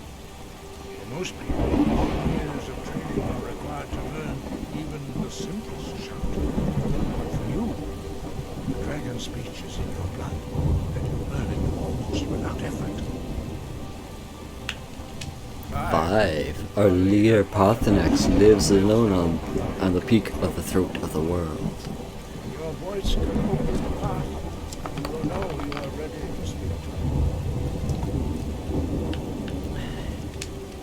We study the way of the voice, according to the teachings of Young and Wind. Very few are permitted to study with us here at High Road. But in your case, Dragonborn, it is a privilege to guide you towards mastery of your voice. The voice was a gift of the goddess Kinna at the dawn of time. She gave mortals the ability to speak as dragons do. Although this gift has often been misused, the true use of the voice is for the worship and glory of the gods. True mastery of this can only be achieved when your inner spirit is in harmony with your outward actions. The contemplation of the sky, Kinnereth's domain, and the practice of the voice. We strive to achieve this now. Dragonborn is an exception to all the rules. The dragon blood itself is a gift of God. We accept one gift, how can we deny the other? As Dragonborn, you have received the ability to shout directly from Akatosh. We therefore seek to guide you on the proper use of the gift, which transcends the restrictions which bind other worlds. I think that that little bit of dialogue there might clear that question up. Oh, Seppi with the raid. Hi, Seppi. How's your stream? Yeah, because we have Kinnereth. I'm not entirely sure. I think Kinnereth was basically sympathetic to humans and was therefore tired of seeing them getting bullied by the dragons and wanted to give them an equal chance in this fight against their dragon overlords. Akatosh, on the other hand, is basically the father or mother of all dragons. And so he basically has... Yeah, he only acts where he has conduits. So because I am the direct... Basically, Akatosh granted the voice to dragons just by birthright. Kinnereth is the one that granted the voice to humans. But because the Dragonborn is like... has the soul of a dragon, then... yeah, the Dragonborn gets their voice from Akatosh. So...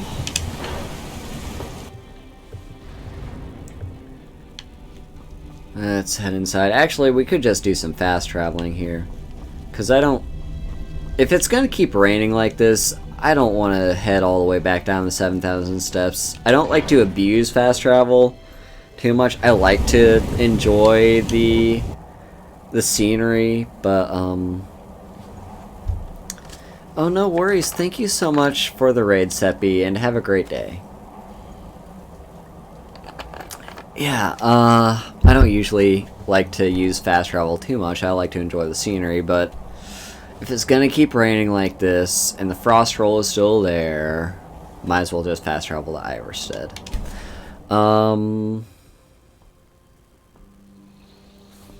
Yeah, it'll be a long walk if I don't use it. Oh, I forgot about the cultists. Okay, well, time to prepare ourselves to fight against the cultists. Yeah, as we were just talking about Miraak. Speaking of Miraak... You there. You're the one they call Dragonborn.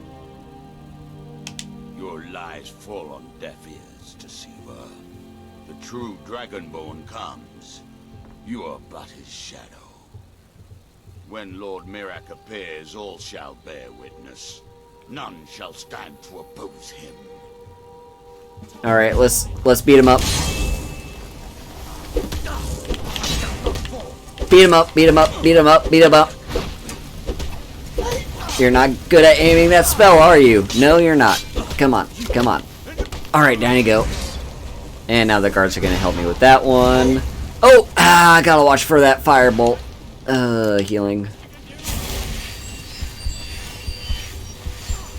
Captain America style. Yes, indeed. Actually, that's a good point. I kind of am doing a Captain America build unintentionally. Gotta be careful I don't hit any of the guards, and there we go. What the fuck did I just pick up? I didn't mean to pick whatever it was up. It was probably that.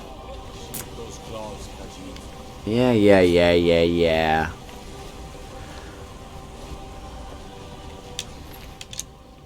Okay, don't need that. Here we go, the cultist ores. Oh, I do want that, though. It's gonna be heavy. I'll trade with Faendal. Okay, so cultist orders... That's in books. Board the vessel Northern Maiden docked at Raven Rock. Take it to Windhelm, then begin your search. Kill the false dragonborn, known as Haru, before she reaches Solstheim. Return with word of your success, and Mirak shall be most pleased. Okay, Faendal, come here. I need to give you some stuff so I'm not weighed down. What do you want me to carry? You can have probably some weapons. Here, have this. There you go. You lead, I'll follow. Don't use it, though. Oh, fine, whatever. I'm also going to pick up your stuff because that's good selling. Awesome. We're now going to head... Next step. We're not going to bother going up there, honestly. What even is this? Oh yeah, travel Solstheim. We're not going to do that either. No, next on the list, believe it or not, is Riften. We're not going to do the Thieves Guild yet, I don't think, but we do want to hit up Riften for a very specific reason. And while we head there... Oh, wait, before I do that, remember I have Klimik's quest that I need to turn in. Is he in his house or in the inn? Yes. Yeah, he was corrupted with power. He was really supposed to be the bridge between humans and dragons. Yeah. And basically, we kind of play the role he was supposed to. He failed in that duty, and so we have to fulfill that. Okay, yeah, Klimik is gonna be in his house then, and it's locked. You know what? We can sleep until day.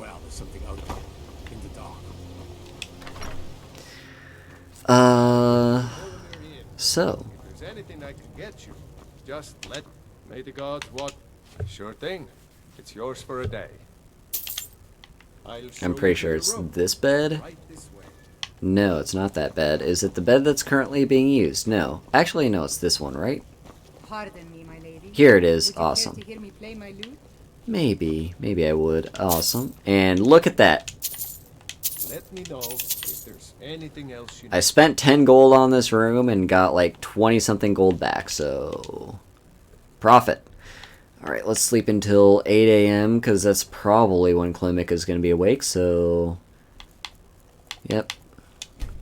I would like to wake up a little bit earlier so we can get some of the nice early morning vibes on our journey to Riften, but...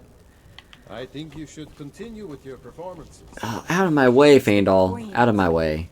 Out of my way. Out of my way. Out of my way. Out of my way. Out of my way. I think you played beautifully. Come here. It would be a shame. Would you care to hear me play my lute? Yeah, well rested has a bonus. That's why I slept instead of waiting. Because I could have just waited in front of his house. Here.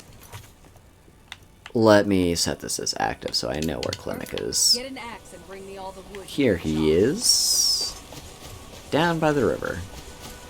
I guess I could have checked down by the river anyway. Good to see you again. How'd that delivery go? Quite a climb, wasn't it? Anyway, much appreciated. Here, take this for your troubles. Thanks again. 750 gold, not that bad. Alright, so yeah, we're gonna head to Riften now, and while we go to Riften, I wanted to talk a little bit more about the voice, because so like the dragon language is something that I've learned a lot about it, and I've been pretty fascinated with it. Not necessarily in like the actual like words of the dragon language. Oh, here's the bear. Finally. Oh. There we go. Yeah, like, not the actual words of the dragon language, because I still haven't really bothered learning them. But it's like the function of the dragon language, I guess, is the best way to put it. So, first things first, what exactly is the Dragonborn, right? The Dragonborn is a mortal. Actually, whether or not the Dragonborn is mortal is up for debate, but I'm pretty sure they're mortal. With the soul of a dragon, who basically has the inborn ability to learn shouts, words of power. To normal people, any normal human or elf or whatever can learn to shout, but not every...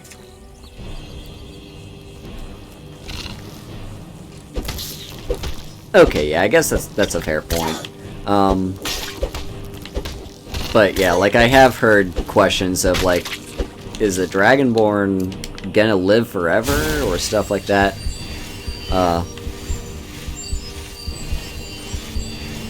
Well, that's the thing, like, normal...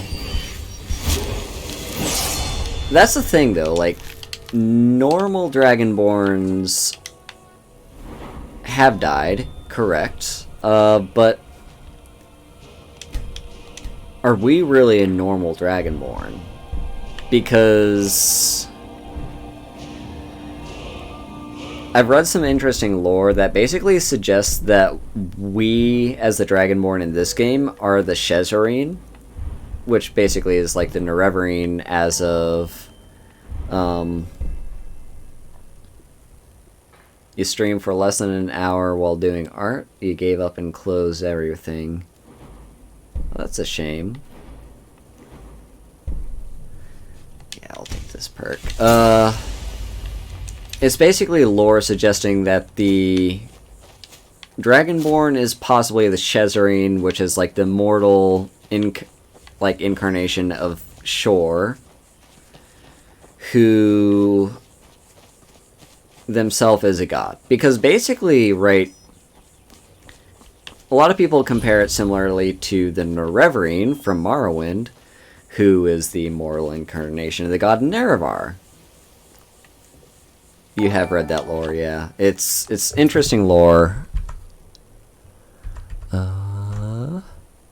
Thank you, Art. General Kenobi. Hello, thank you so much for the follow. Yeah, it's interesting lore. I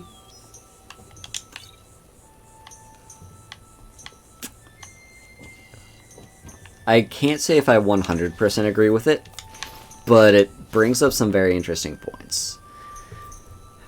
Coming to this area was a brilliant decision. The local flora seem to have many useful properties that have been able to utilize in new potions. Outside, the rich soil has allowed the cuttings I've collected to grow into fine and bountiful plants.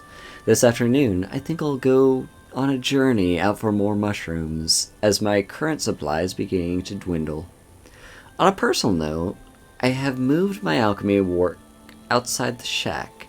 I find the midday air is a boon to my health as well as inspirational to my work. Yes, it's basically, yeah, that idea. So,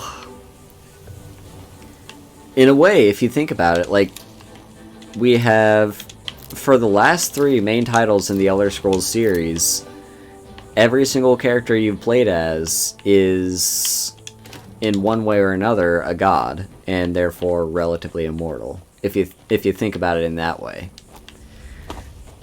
Because, yeah, I've heard basically the lore about the Nerevarine, and the fact that, like, the Nerevarine isn't really gonna die. I think I've heard the Nerevarine is considered immortal. So, they went... So, like, the last we know of them is they went off to travel to...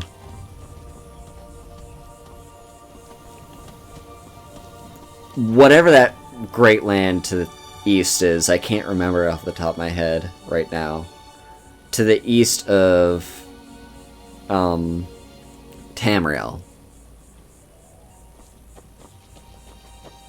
The second game gives you a choice to be god too. Ooh, interesting. I have not played Daggerfall. But that sounds very interesting. Shoot, what is it?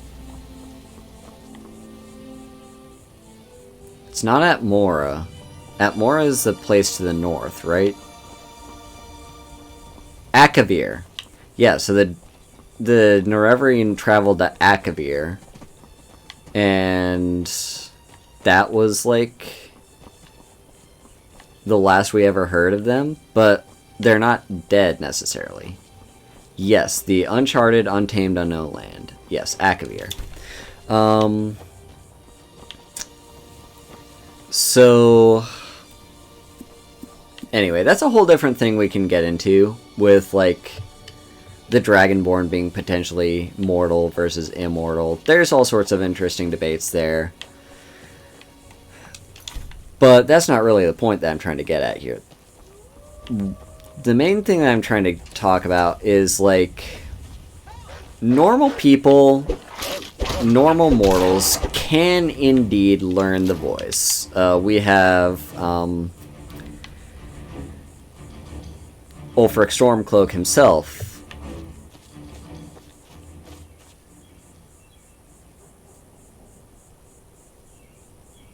No, the Nords came from Atmora, right? Akavir is like the land far off to the east with like the snake people and the like all that other stuff. Atmora is the frozen land to the north. Yeah. Hello. Finished ogling the grotesque. Oh, the afflicted. I suppose I should be grateful you didn't simply attack me. I am one of the afflicted. I'd have been dead from this plague a year ago if not for Periite's protection. Returning to High Rock, our shepherd lost his way, and I fear Periite's wrath may consume those who remain with him. Kesh could tell you more. I just want out of Skyrim as quickly as possible. Yeah, well, Nirn is like the realm that we're in right now. Like, Nirn is the equivalent of Earth. Akavir would be like Asia, I guess. So anyway, yeah, normal mortals can and do learn the way of the voice. That's what all the Greybeards are. They're just basic mortals. Ulfric Stormcloak himself followed that path to learn the way of the voice. So, oh, hang on, before I go too far, right, there's like, I think it's over here. Okay, I'm gonna check over here real quick for, no, maybe it's somewhere else. There's a shack I want to visit. But, yeah, Ulfric is just a basic mortal. He can learn the way of the voice. It's not impossible. People can do it if they commit themselves. Atmora? Atmora.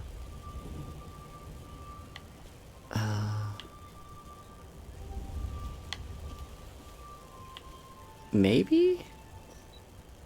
Wait a minute.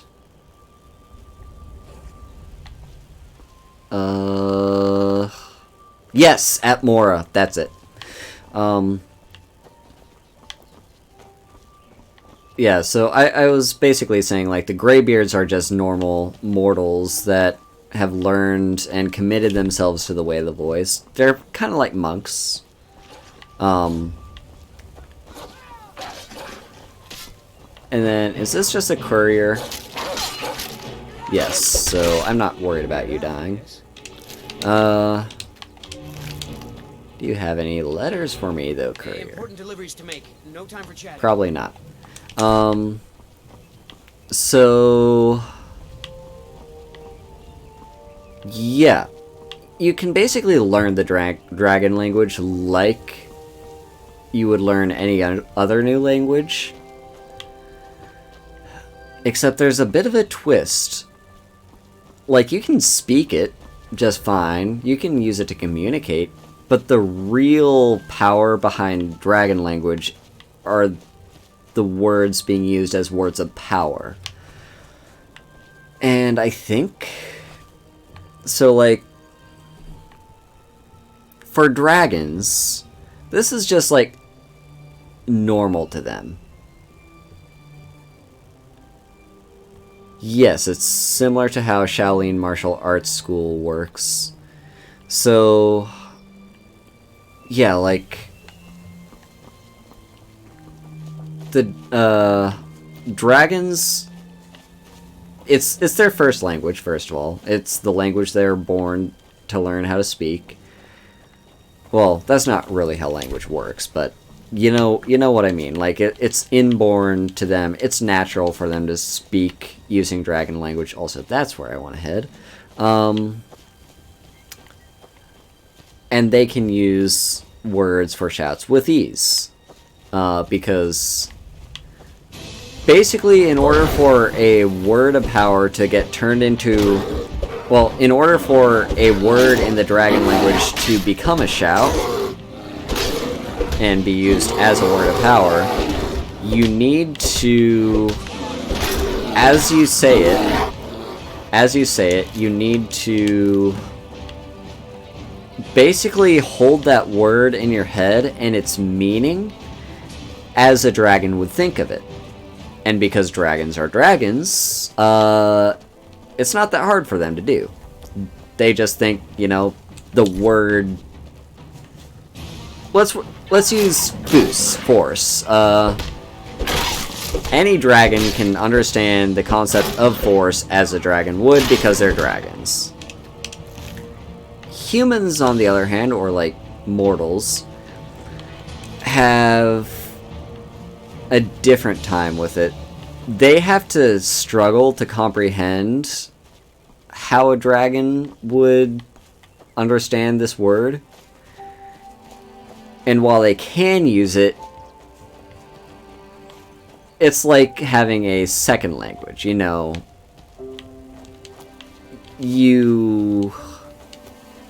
not going to necessarily pick it up all that easily, but with lots and lots of practice, you can become fluent and use it fluidly. But yeah, with a dragon, they don't even have to think about it. They just do. With mortals, they do have to think about it. Here's Froki's shack.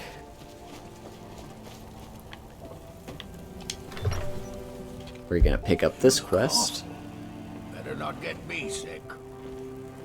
Yes, using the shouts means bending the world using words, as how the Greybeards have told us many, many times. The words work literally in the way of how logos depicted in Greek philosophy.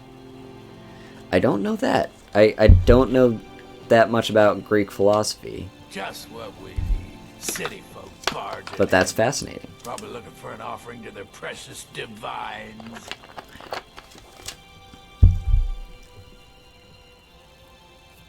Good. This is Skyrim, and we should honor the old ways. These foreigners don't even respect their own gods, much less Kine and her sacred trials. It's an old Nord tradition. A test to prove your worth in the eyes of Kine. Oh, okay. I see. And no simple butcher. Kine teaches us to respect the beasts and blesses the hunter who will face their champions. True Nord hunters are those who survive the trials. Do you think you're strong enough for Kine's blessing? I would be glad to pass this tradition down. You must defeat guardian beasts blessed by Kine. I will anoint you with the symbol of the wolf, the crab, and the skeever. This will compel the guardian to appear when you reach his lair. Here's where you need to go. Let's see. Return when you've defeated the guardian wolf, crab, and skeever. Don't mock it, Pop. Even the lowliest beasts can kill the weak and arrogant. We'll try more powerful enemies next, if you survive this. Grandson, he's a strong lad. His parents were at Helgen when... well, you know. Well, can't say I was a great father the first time around. Now that he's here, it's like a second chance. He's a good lad. Those sycophants in the temple would call her Kinnereth, just a pale shadow of the truth, like all the temple divines. Kind, blessed warrior wife, Shore's widow, sacred to any true Nord hunter. She's the mother of men and beasts, and her veil is the storm. So remember, well, for any of you that were there for, like, I think it was my last Skyrim stream, I ran into that cave with a bunch of trolls and couldn't kill the trolls, so I just ran in, grabbed a bow, and ran back out. This was the bow that I grabbed. I don't believe it. I made that bow myself. Been through some messes with it, let me tell you. You know what? I want you to keep it. My great hunts are behind me, but yours are yet to come. No, please take it. The bow is terrible, but whatever. Yeah, it is a little bit menial. I've got your back. What do you want me to carry? But, you know, I want to pick it up. Here, you can have his bow. I don't need it. So, yeah. Yes, indeed. Oh, hang on.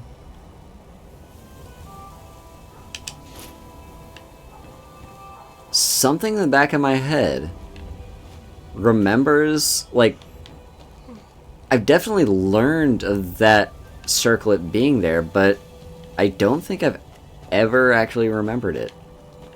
But there it is. A circlet. Oh! Hey, it's, Beelzeboobs. Thank you for the follow. Shoot.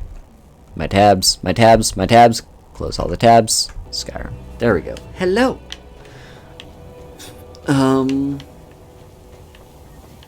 Did I say your name right that time? I hope I did.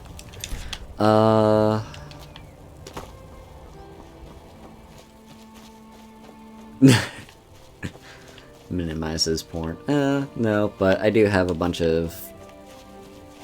I have like 4 things that I have to cycle through when I'm alt-tabbing. I have VTube Studio, OBS Studio, Skyrim, and Chrome. So... and Chrome is open to my stream manager. So, anyway, yeah, so we were talking about how shouts work and how normally,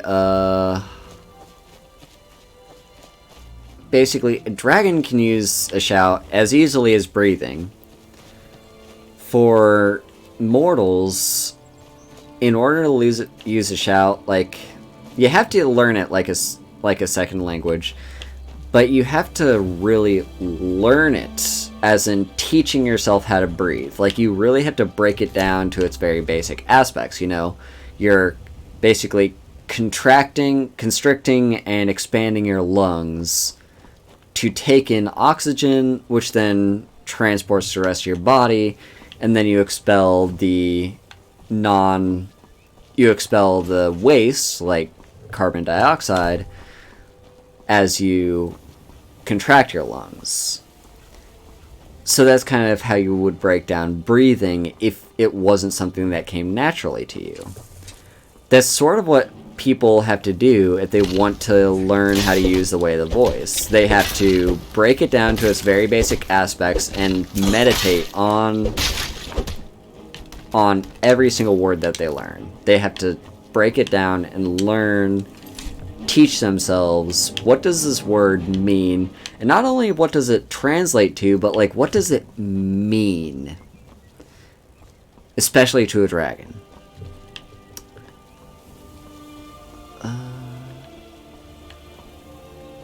Yeah, that's breathing in the utmost scientific way.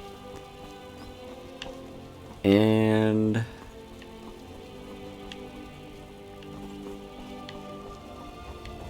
but yeah, I think that's basically what a mortal would have to do in order to learn the way of the voice is...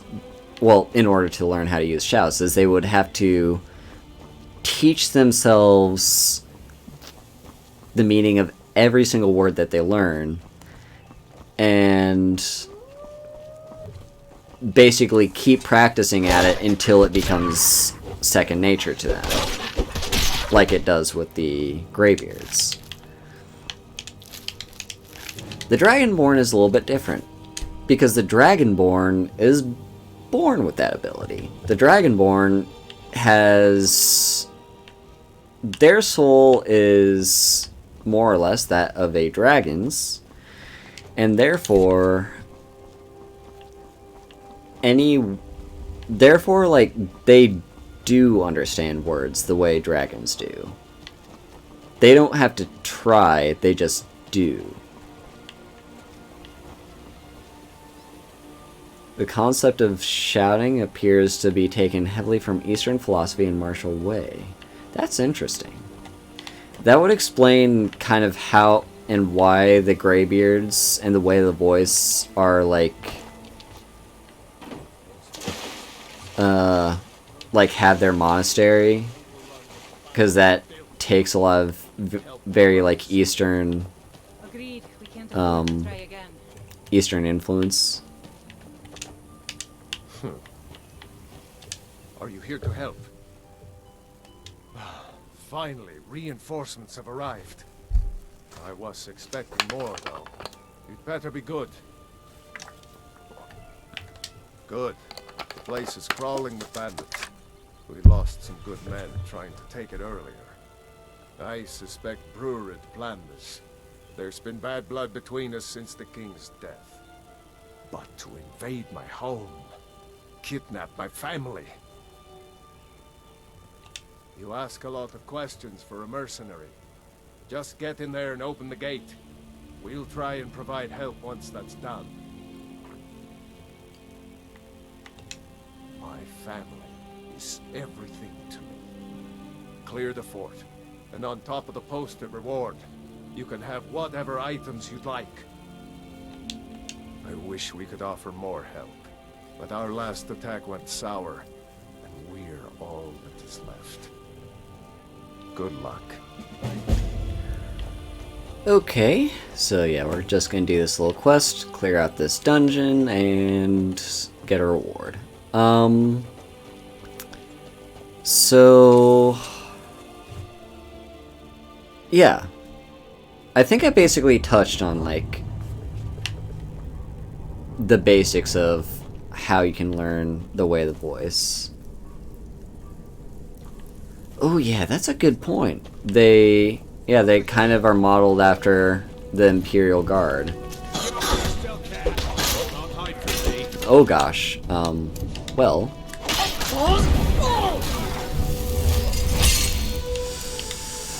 let's not get too cocky here, we're still like level 12 or whatever.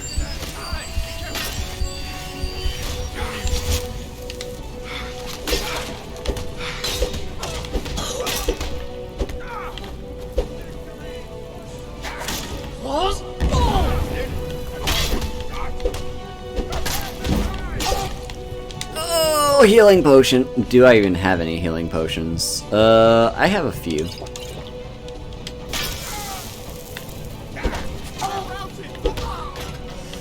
Okay.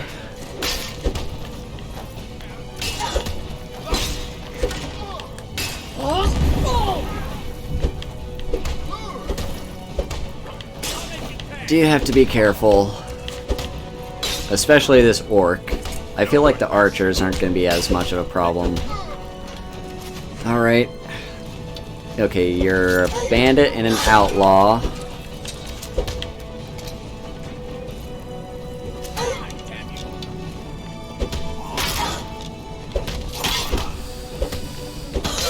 Okay, there you go. Alright. I was maybe a little bit cocky, but we survived. So, yeah. Fire spell would have been useful there. It's a shame I'm only allowed to use fists.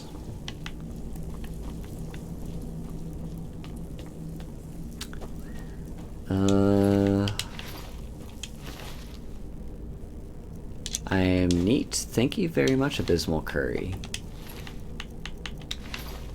Actually, is any of this better than my stuff?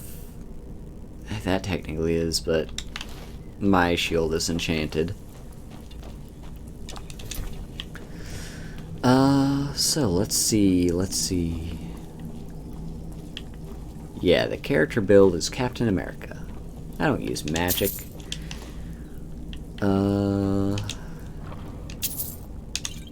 Oh, a healing potion is wonderful.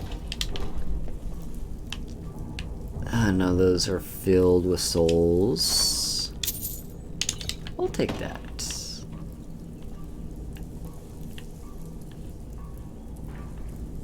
I don't know, is there like anything else about shouts that I might have missed? I think I covered like a 101 lesson of shouts and how you can think of them. This is a surprise.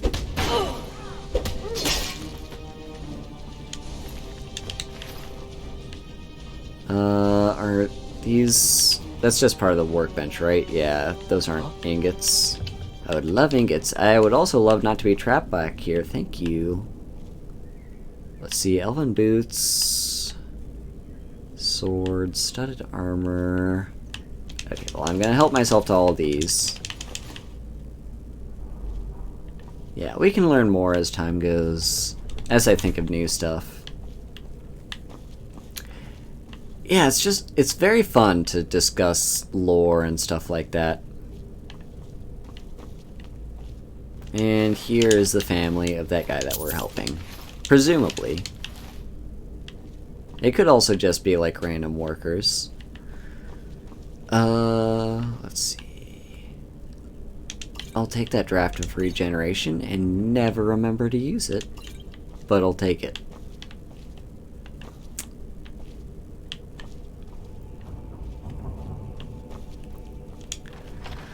There's another interesting thing that I want to talk about, because we've heard a lot about, like, Shore, not Shore, yeah, well, yeah, Shore. We've heard a lot about Shore, we've heard a lot about Kyne, and Akatosh, and Kinrith, who is Kyne.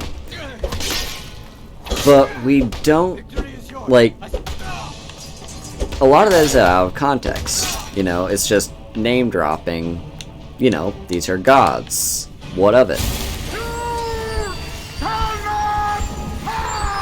Oh, excellent use of that, Redeem there.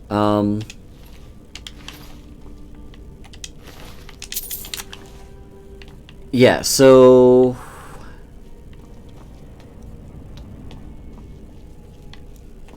Yeah, a lot of these gods that we talk about,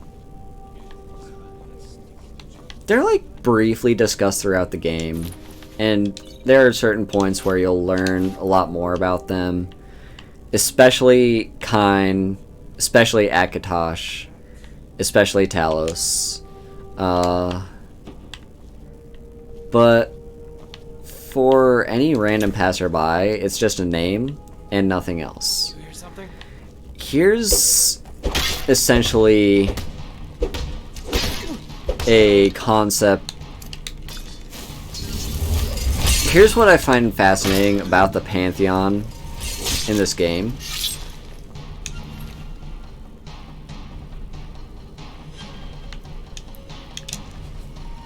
Is a story writer name drops everything because they're as confused as us for writing Skyrim. Possibly.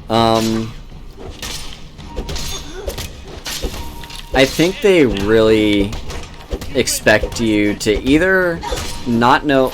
Wow. Can't wait to count out your coins. We have to be careful of this chief. Like... I don't know, the writers of Skyrim rely a lot on essentially, like, they want,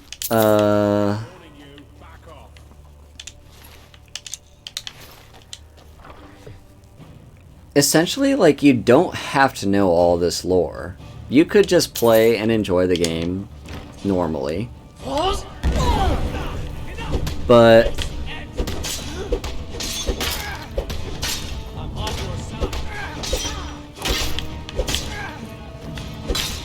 alright, we gotta watch out now.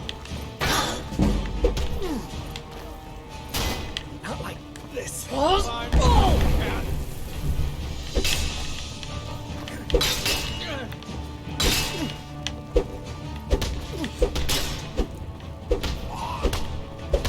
Okay, there he goes. Bandit Chief is dead. And now we have you to worry about. Alright, I need some more healing. I'll just kind of let Feindal draw a lot of their fire. Okay, Feindal is on the ground. You're just a basic outlaw, though. I'm more worried about the Thugbat there casting all the magic. That's a lot of painful magic. Ah, that sucks. That sucks. That sucks. Ah, that hurts. That hurts. Guess it's all clear now. Why didn't I use a potion? Rough around the edges, you feel it? Why didn't I use a potion? That's an excellent question. Someone there?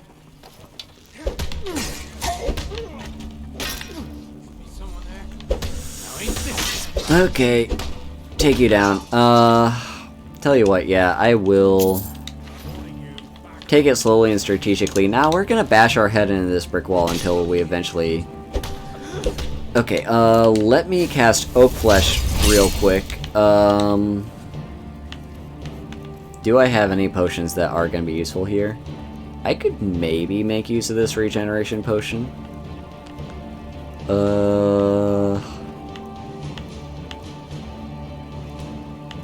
Maybe I'll go for the weaker regeneration potion. Ooh, actually, Sleeping Tree Sap.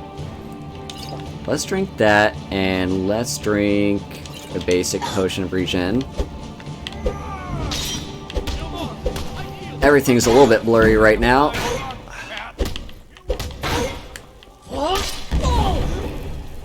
Stagger you. Okay, I need a little bit more healing now.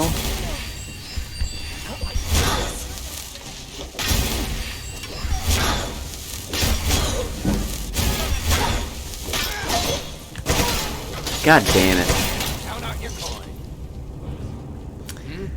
Okay. I don't know. I was able to take on the chief without using the potion that first time, so maybe I'll try that again this time. Or not the first time, the second time. The third time... The first and second time I died. I will use the Oak Flesh, though. I just need to keep remembering to use this shout because being able to stagger them is important. Honestly, if all you want to do is block, that's fine.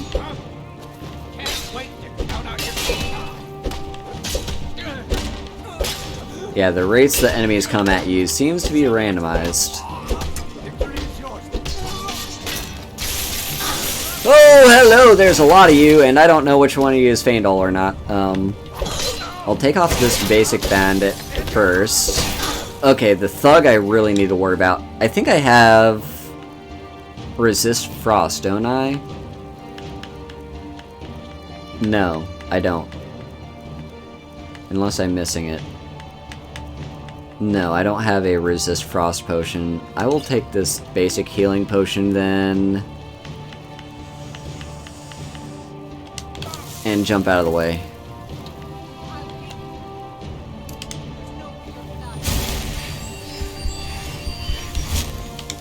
I'm also going to drop a save, because now that the bandit leader is dead... I should be going for the mage! Just drop all the healing potions. Oak flesh, yeah... Maybe, although I think the mage is the biggest problem, and oak flesh...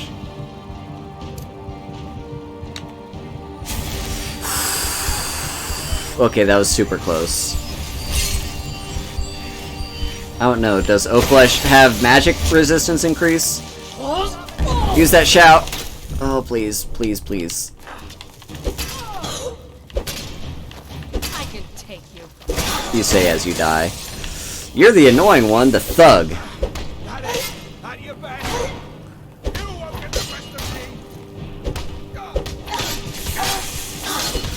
I have, like, no healing, don't I? I don't. Yes, okay, so what I need is just equip healing and use it. Damn it.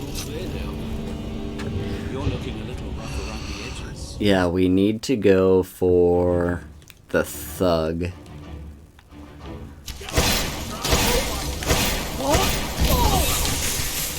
God damn it! What? Those ice spikes hurt! Oh, it's so painful. Ugh. Just prepare the shout now. Oh god, there's 2 thugs that use magic? That's not fair. That's not fair.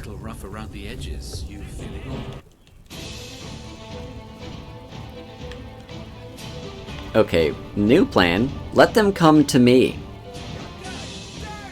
Running away is always an option.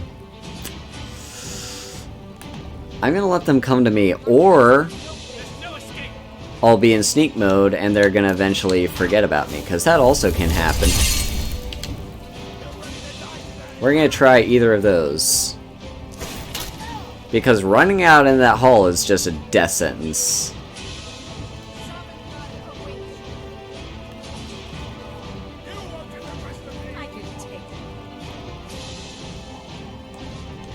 We're gonna cheese this fight a little bit. If I can make them lose their aggro by me being in sneak mode. I'll see you in pieces. Then I can hopefully pick them off one by one.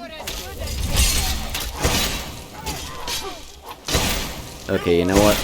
Ah, damn it.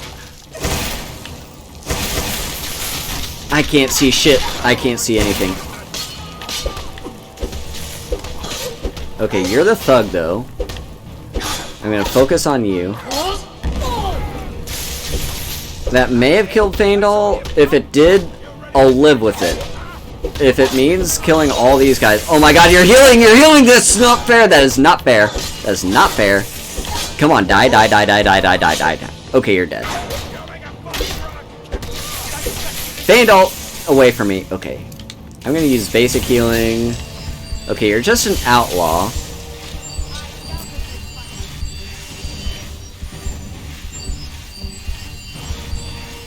Alright, health back up.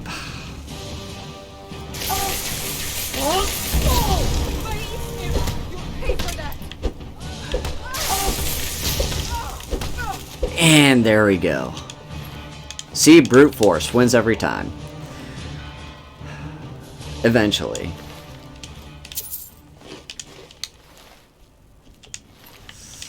Yeah, hopefully as I level up, fights will get easier, but for now, yeah.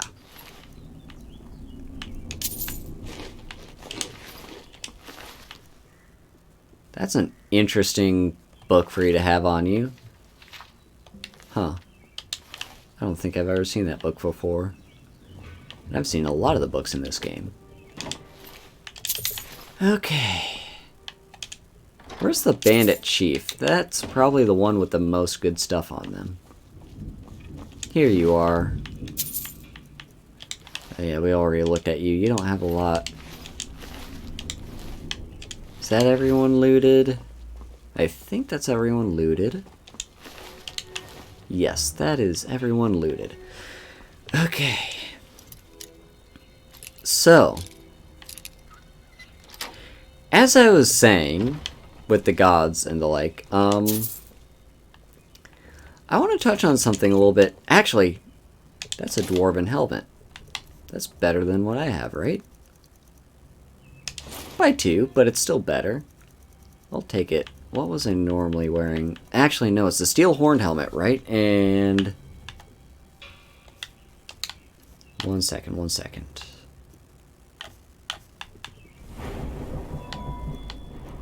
No, it's not smithing. Heavy armor. Okay, that just cares about if I'm wearing all heavy armor. You're the type of player who would choose to be best prepared before anything. You would choose to run upon seeing the red dots, or in contrary, and often planned everything by taking your time. Yeah, I don't know. I don't know if I really have a specific playstyle. I probably do, but I don't really have a way to describe it. I just kind of do, if you get what I'm saying. Like, I go in. What do you want me to carry?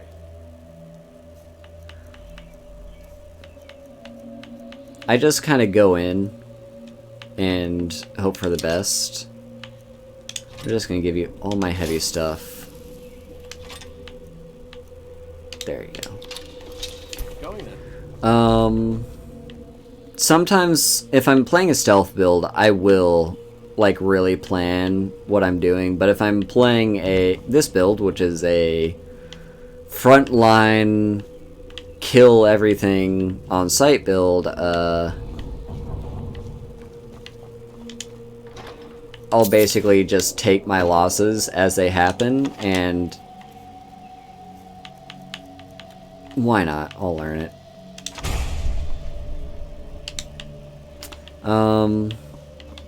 I'm not going to use it. It's against my rules, but oh, why not? Yeah. I'm okay with dying a few times if it means readjusting. Yeah, see, what happened there was, like, all these enemies are usually around here, and they got alerted, I think, by my fighting and shouting and stuff, and came to fight me in that corner. It's a habit born from playing older RPGs like Might and Magic. Those are like nice hardcore RPGs that I've never played myself, but they're pretty good. You're gonna head out now, friend? Alright, thank you so much for being here, Abysmal Curry. Have a wonderful day. Yeah, I don't think I have a lot of experience playing older RPGs, but they're fun. And I do want to try to play them sometime. So, anyway. Back to talking about gods. There are different pantheons in the Elder Scrolls universe, you have... I'm just going to mention the two important pantheons to this game, or like the most important ones. There's the Imperial Pantheon, which is the... Yeah, like everyone plays games differently. There's the Imperial Pantheon, which is more or less, you could say, the general pantheon that anyone that's familiar with Elder Scrolls lore is going to be familiar with, right? So we have the 9 Divines, that at various points in time becomes the 8 Divines. In this game, if you're the White Gold Concordate, basically says there are 8 Divines, not 9. But there's the 8 Divines, who a lot of people might be familiar with. Like, we have Dibella, Akatosh, Kinnereth, Zenithar, and a few others. I'm not going to try to name them all right now. But, you know, the names we're probably most familiar with. What I find interesting and fascinating is... Yeah, it's 8 plus 1 for the Nords.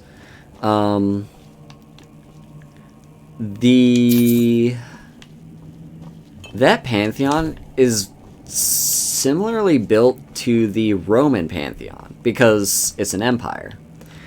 Right? Like, the Roman pantheon had compositions of... A lot of people are probably familiar with, like, the Greek translation, like, the Romans translating the Greek pantheon into their own religion. But they had some others, too. Like, they also pulled on influence from, like, the... Like, some of the...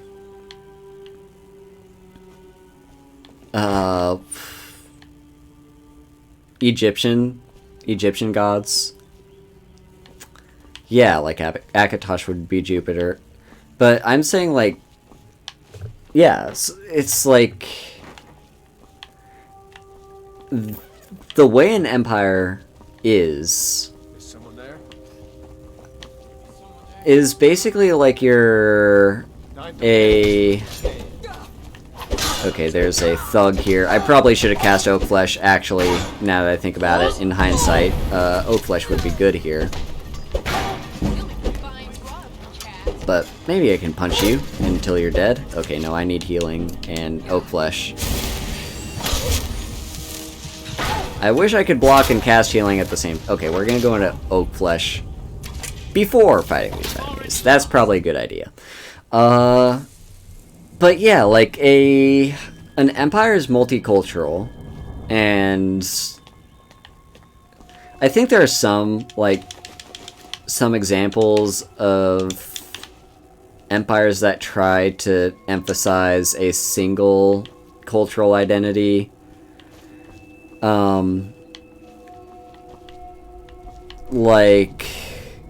Like for instance, there was the Qin dynasty, which didn't last very long. Yeah, the Qin dynasty,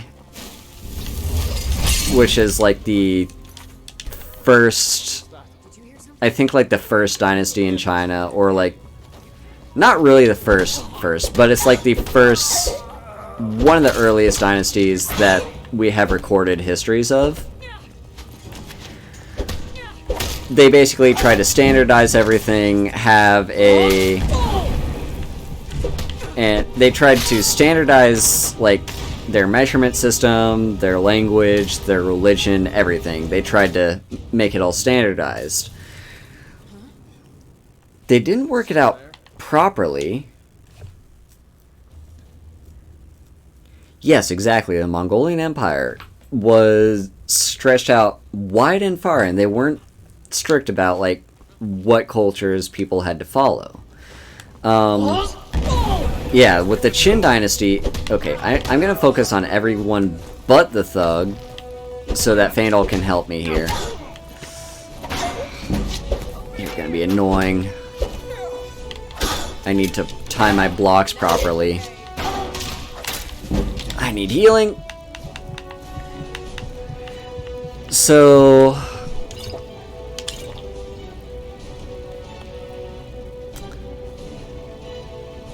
It was a fun but strange hour of your life. What happened? I'm curious of what this hour of your life is, Imbish Nerd. If you want to share. I need more healing. Your test stream? Okay.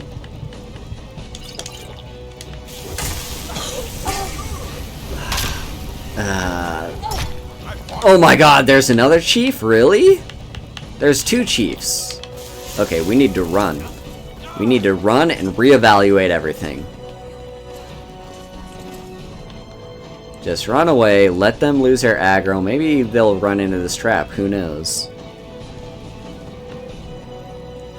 Hi, Mighty Mouse Blue. Your friend and you've never done streaming, so you're still learning, but it was fun. You're just vibing? Alright, cool. Well, thank you for being here and vibing. Alright. Oh, yes, walk into that trap. Okay, run. We still need to run. I'm cornered! I need to run this way. Punch you a face in a few times. Yes, run into that trap, please. You're just blue? Alright, cool. I'll call you blue. There's like a few people. Oh, yes! Oh, I want you dead. I want you dead. I want you dead. Yes. Okay, healing. I need the healing. You have customizing to learn too. Yeah, like streaming is a learning process with a lot of, you know... Your first stream is gonna be, like, when you're testing things out, is gonna be a lot of, like, learning. But, you know. Down you go. Okay. I think that trap really helped me out. I think they killed themselves on that trap. Okay, so anything I need. Ooh, steel armor. How's that compare to what I have? Oh, no. I know what I have. It's... You need to learn how to customize follows, subscribes, etc. So that is in Streamlabs, I think. Yeah, you can find like the Streamlabs dashboard, and that's where you can do all that stuff.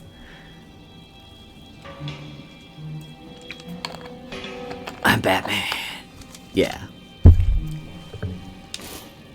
Why did I equip that? What? No. Put back on the Dwarven helmet. That's what I have equipped. Yeah, I want the 20 points of health. Yeah, Streamlabs. Right, yeah, I think it's Streamlabs where you can customize all that stuff. You're not gonna be getting subs until until you qualify for affiliate, which I don't know. It's a different journey for everyone. For me, it wasn't all that hard to reach affiliate. Like, I did have to work for it. I'm not saying I didn't, but like, I see people that really struggle, especially with the viewer count. Like, getting the average of 3 viewers up is tough for some people. You think you outsmarted me? Well, I outsmarted you, outsmarting me. Yes, indeed. But most of this, like, some of the stuff you can do just by yourself. You know, getting the total number of hours that you've streamed and the number of days that you've streamed up. That's something you can do entirely on your own. And basically just feel it out. You did get 3 people for a moment, which was funny because you were just experimenting. That's, yeah, like, and if you tag your streams properly, like, people can just find you through the tags. Why didn't I recover with foods? Because I don't collect food in my inventory. I just collect wine. Oh, why do I even have that Alto wine? Yeah, I don't collect food. It just weighs me down.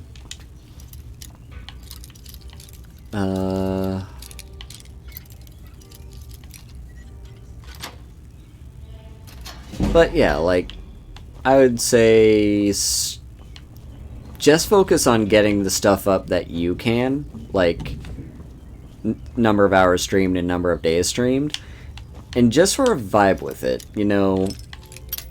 Let viewers come to you within that period. Absolutely promote when you're streaming.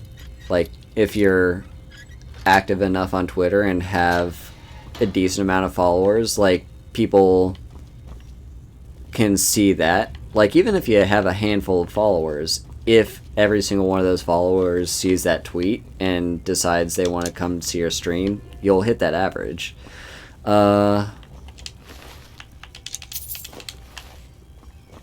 But yeah, so focus on the stuff you can work on with the numbers and stuff. But yeah, before you even do that, of course, you do want to think more about... You did re-download Twitter and post about your inaugural stream. Good, good. Also, just a little tip here. Twitter suppresses tweets with links in them.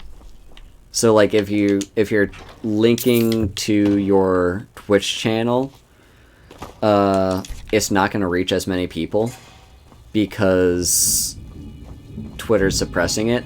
So, I would say, like, what I do is I tweet that I'm streaming, and then in the reply to that tweet, I'll put my stream link. So yeah, good thing to keep in mind. Yeah. But good luck on your journey with streaming and figuring all this stuff out.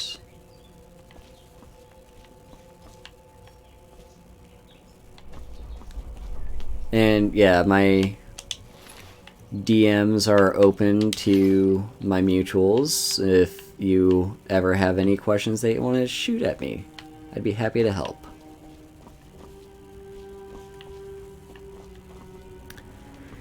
It's a counter move to spreading false information, but I think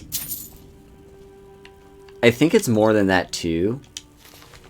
You're just going by impish now. Alright, cool. Impish. I'll try to remember that. I think there's like an ulterior to that too, though. They suppress them not just to avoid spreading false information. It's also just because Twitter doesn't want you clicking off of Twitter. Like, Twitter wants to keep people on Twitter. Yeah. Yeah, it works in a number of ways. Let's see, courage. I will take that, and you for selling.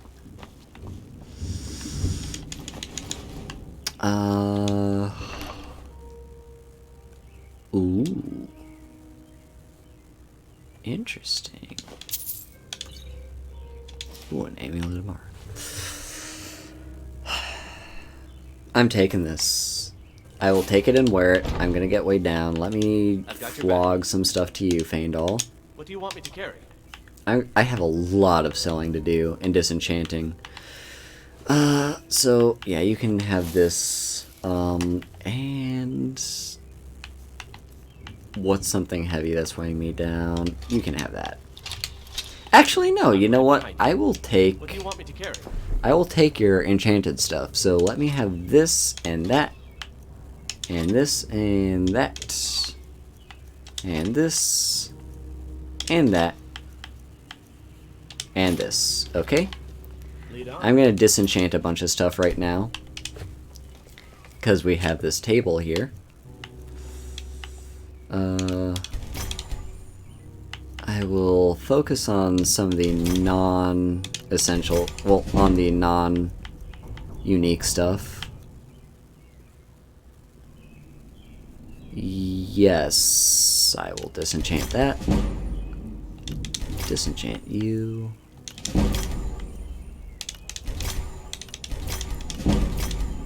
Okay, and then Axe of Whiterun. Nah, I don't think I need the Axe of Whiterun. Okay, so I'll give the stuff back to you now. Let's see, it was mostly weapons, right? So yeah, you can have that. You can have this and that and that and that. Can't really get into the combat of Skyrim, but the menials and mundane themes like alchemy, enchanting, and such always keep you immersed. Alchemy is weird for me. Like, I find alchemy... I try it in various playthroughs, and it's never... Like, it's always too slow for me. Like, alchemy doesn't... It's hard to level up alchemy, it seems. Maybe I'm not doing it the right way, but, like, I don't know. It's weird. So, I know alchemy is powerful in this game. There's a lot of good stuff you can do with alchemy, but I usually just don't bother with it.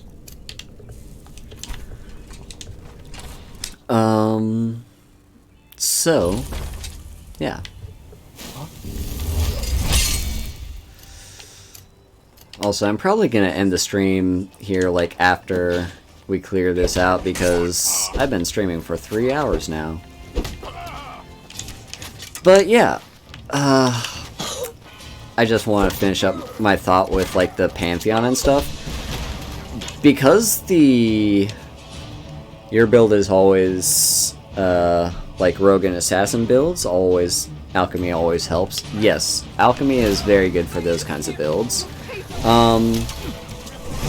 So, the Empire, by its very nature, as it spreads out over vast land and covers a lot of different cultures, will also envelop a lot of different religions. And so the Empire basically tries to work those religions into its own pantheon and standardize it. So it has, you know, the... Okay, which one of you... You're the outlaw, right? Yeah, you're the outlaw. So you'll have instances like...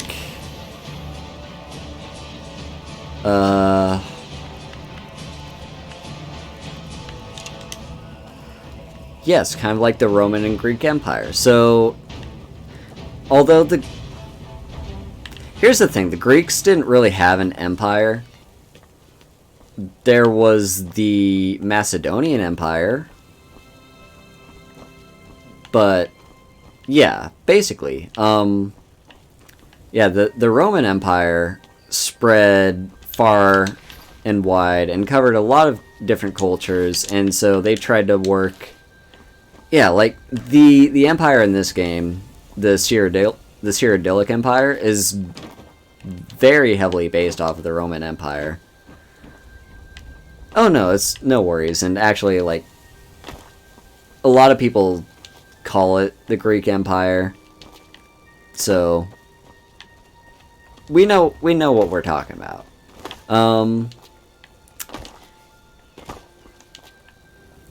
Yeah, forced unity never works out. So yeah, like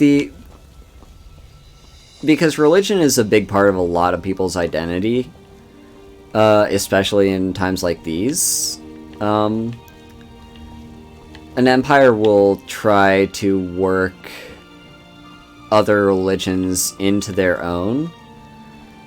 So, yeah, that's where we have with the Roman Empire heavily basing a lot of their stuff off of Greek stuff, but also taking influence from, like, the Egyptians and other stuff. Yeah? Thank you for your help. Did you see my family inside?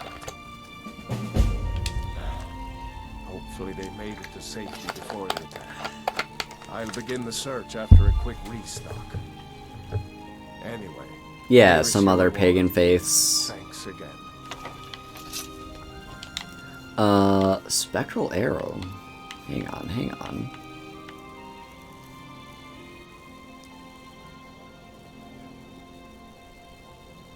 Huh. I don't remember that spell at all. Yeah, Romulus and Remus. That's an interesting bit of lore. Yeah. But yeah, so you have Kine, who's a Nordic god. They exist in the Nordic pantheon, and that translates to Kinnereth, who is the equivalent to Kine in the we have a dragon, okay. In the Imperial pantheon. So yeah, it's like, but at the same time, it's like not exactly the same person, because you saw when we were talking to Froki earlier, yes, you shall not pass. He has his issues with Kinnereth. He worships Kine. So, like, he basically, like, in the translation of the god into the pantheon, the god kind of loses some of its original construction. So, yeah, there's a lot of interesting stuff you can unpack with that. And you can really touch on basically every god in the Cyrodiilic pantheon to break down who they are in other cultures. Anyway, let me help myself to these dragon bones. They're gonna weigh me down.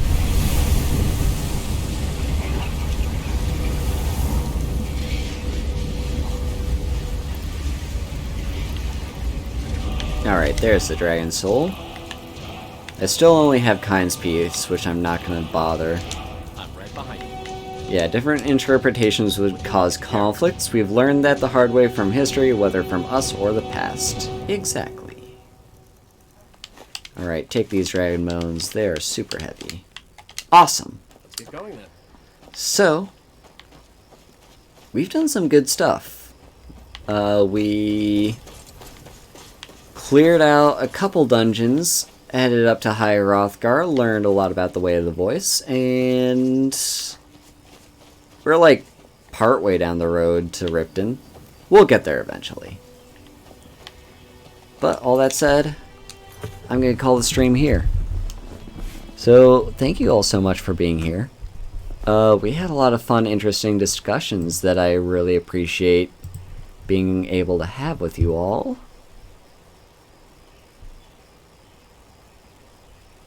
Yeah, we had some Gandalf's voice. Wow, I'm actually surprised there's not that many, a whole lot of people streaming right now, but y'all like Skyrim, right?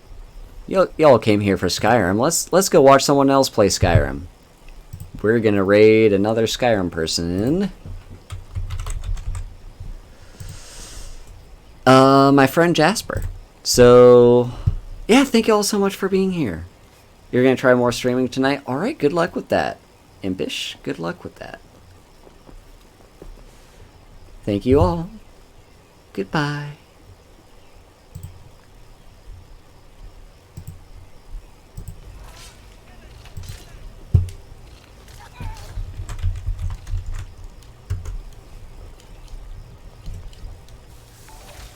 Ah, Haru Hayes. Oh god, hey. Well, thank you for the raid. Hi there. You just caught me in the middle of a bit of a sticky situation.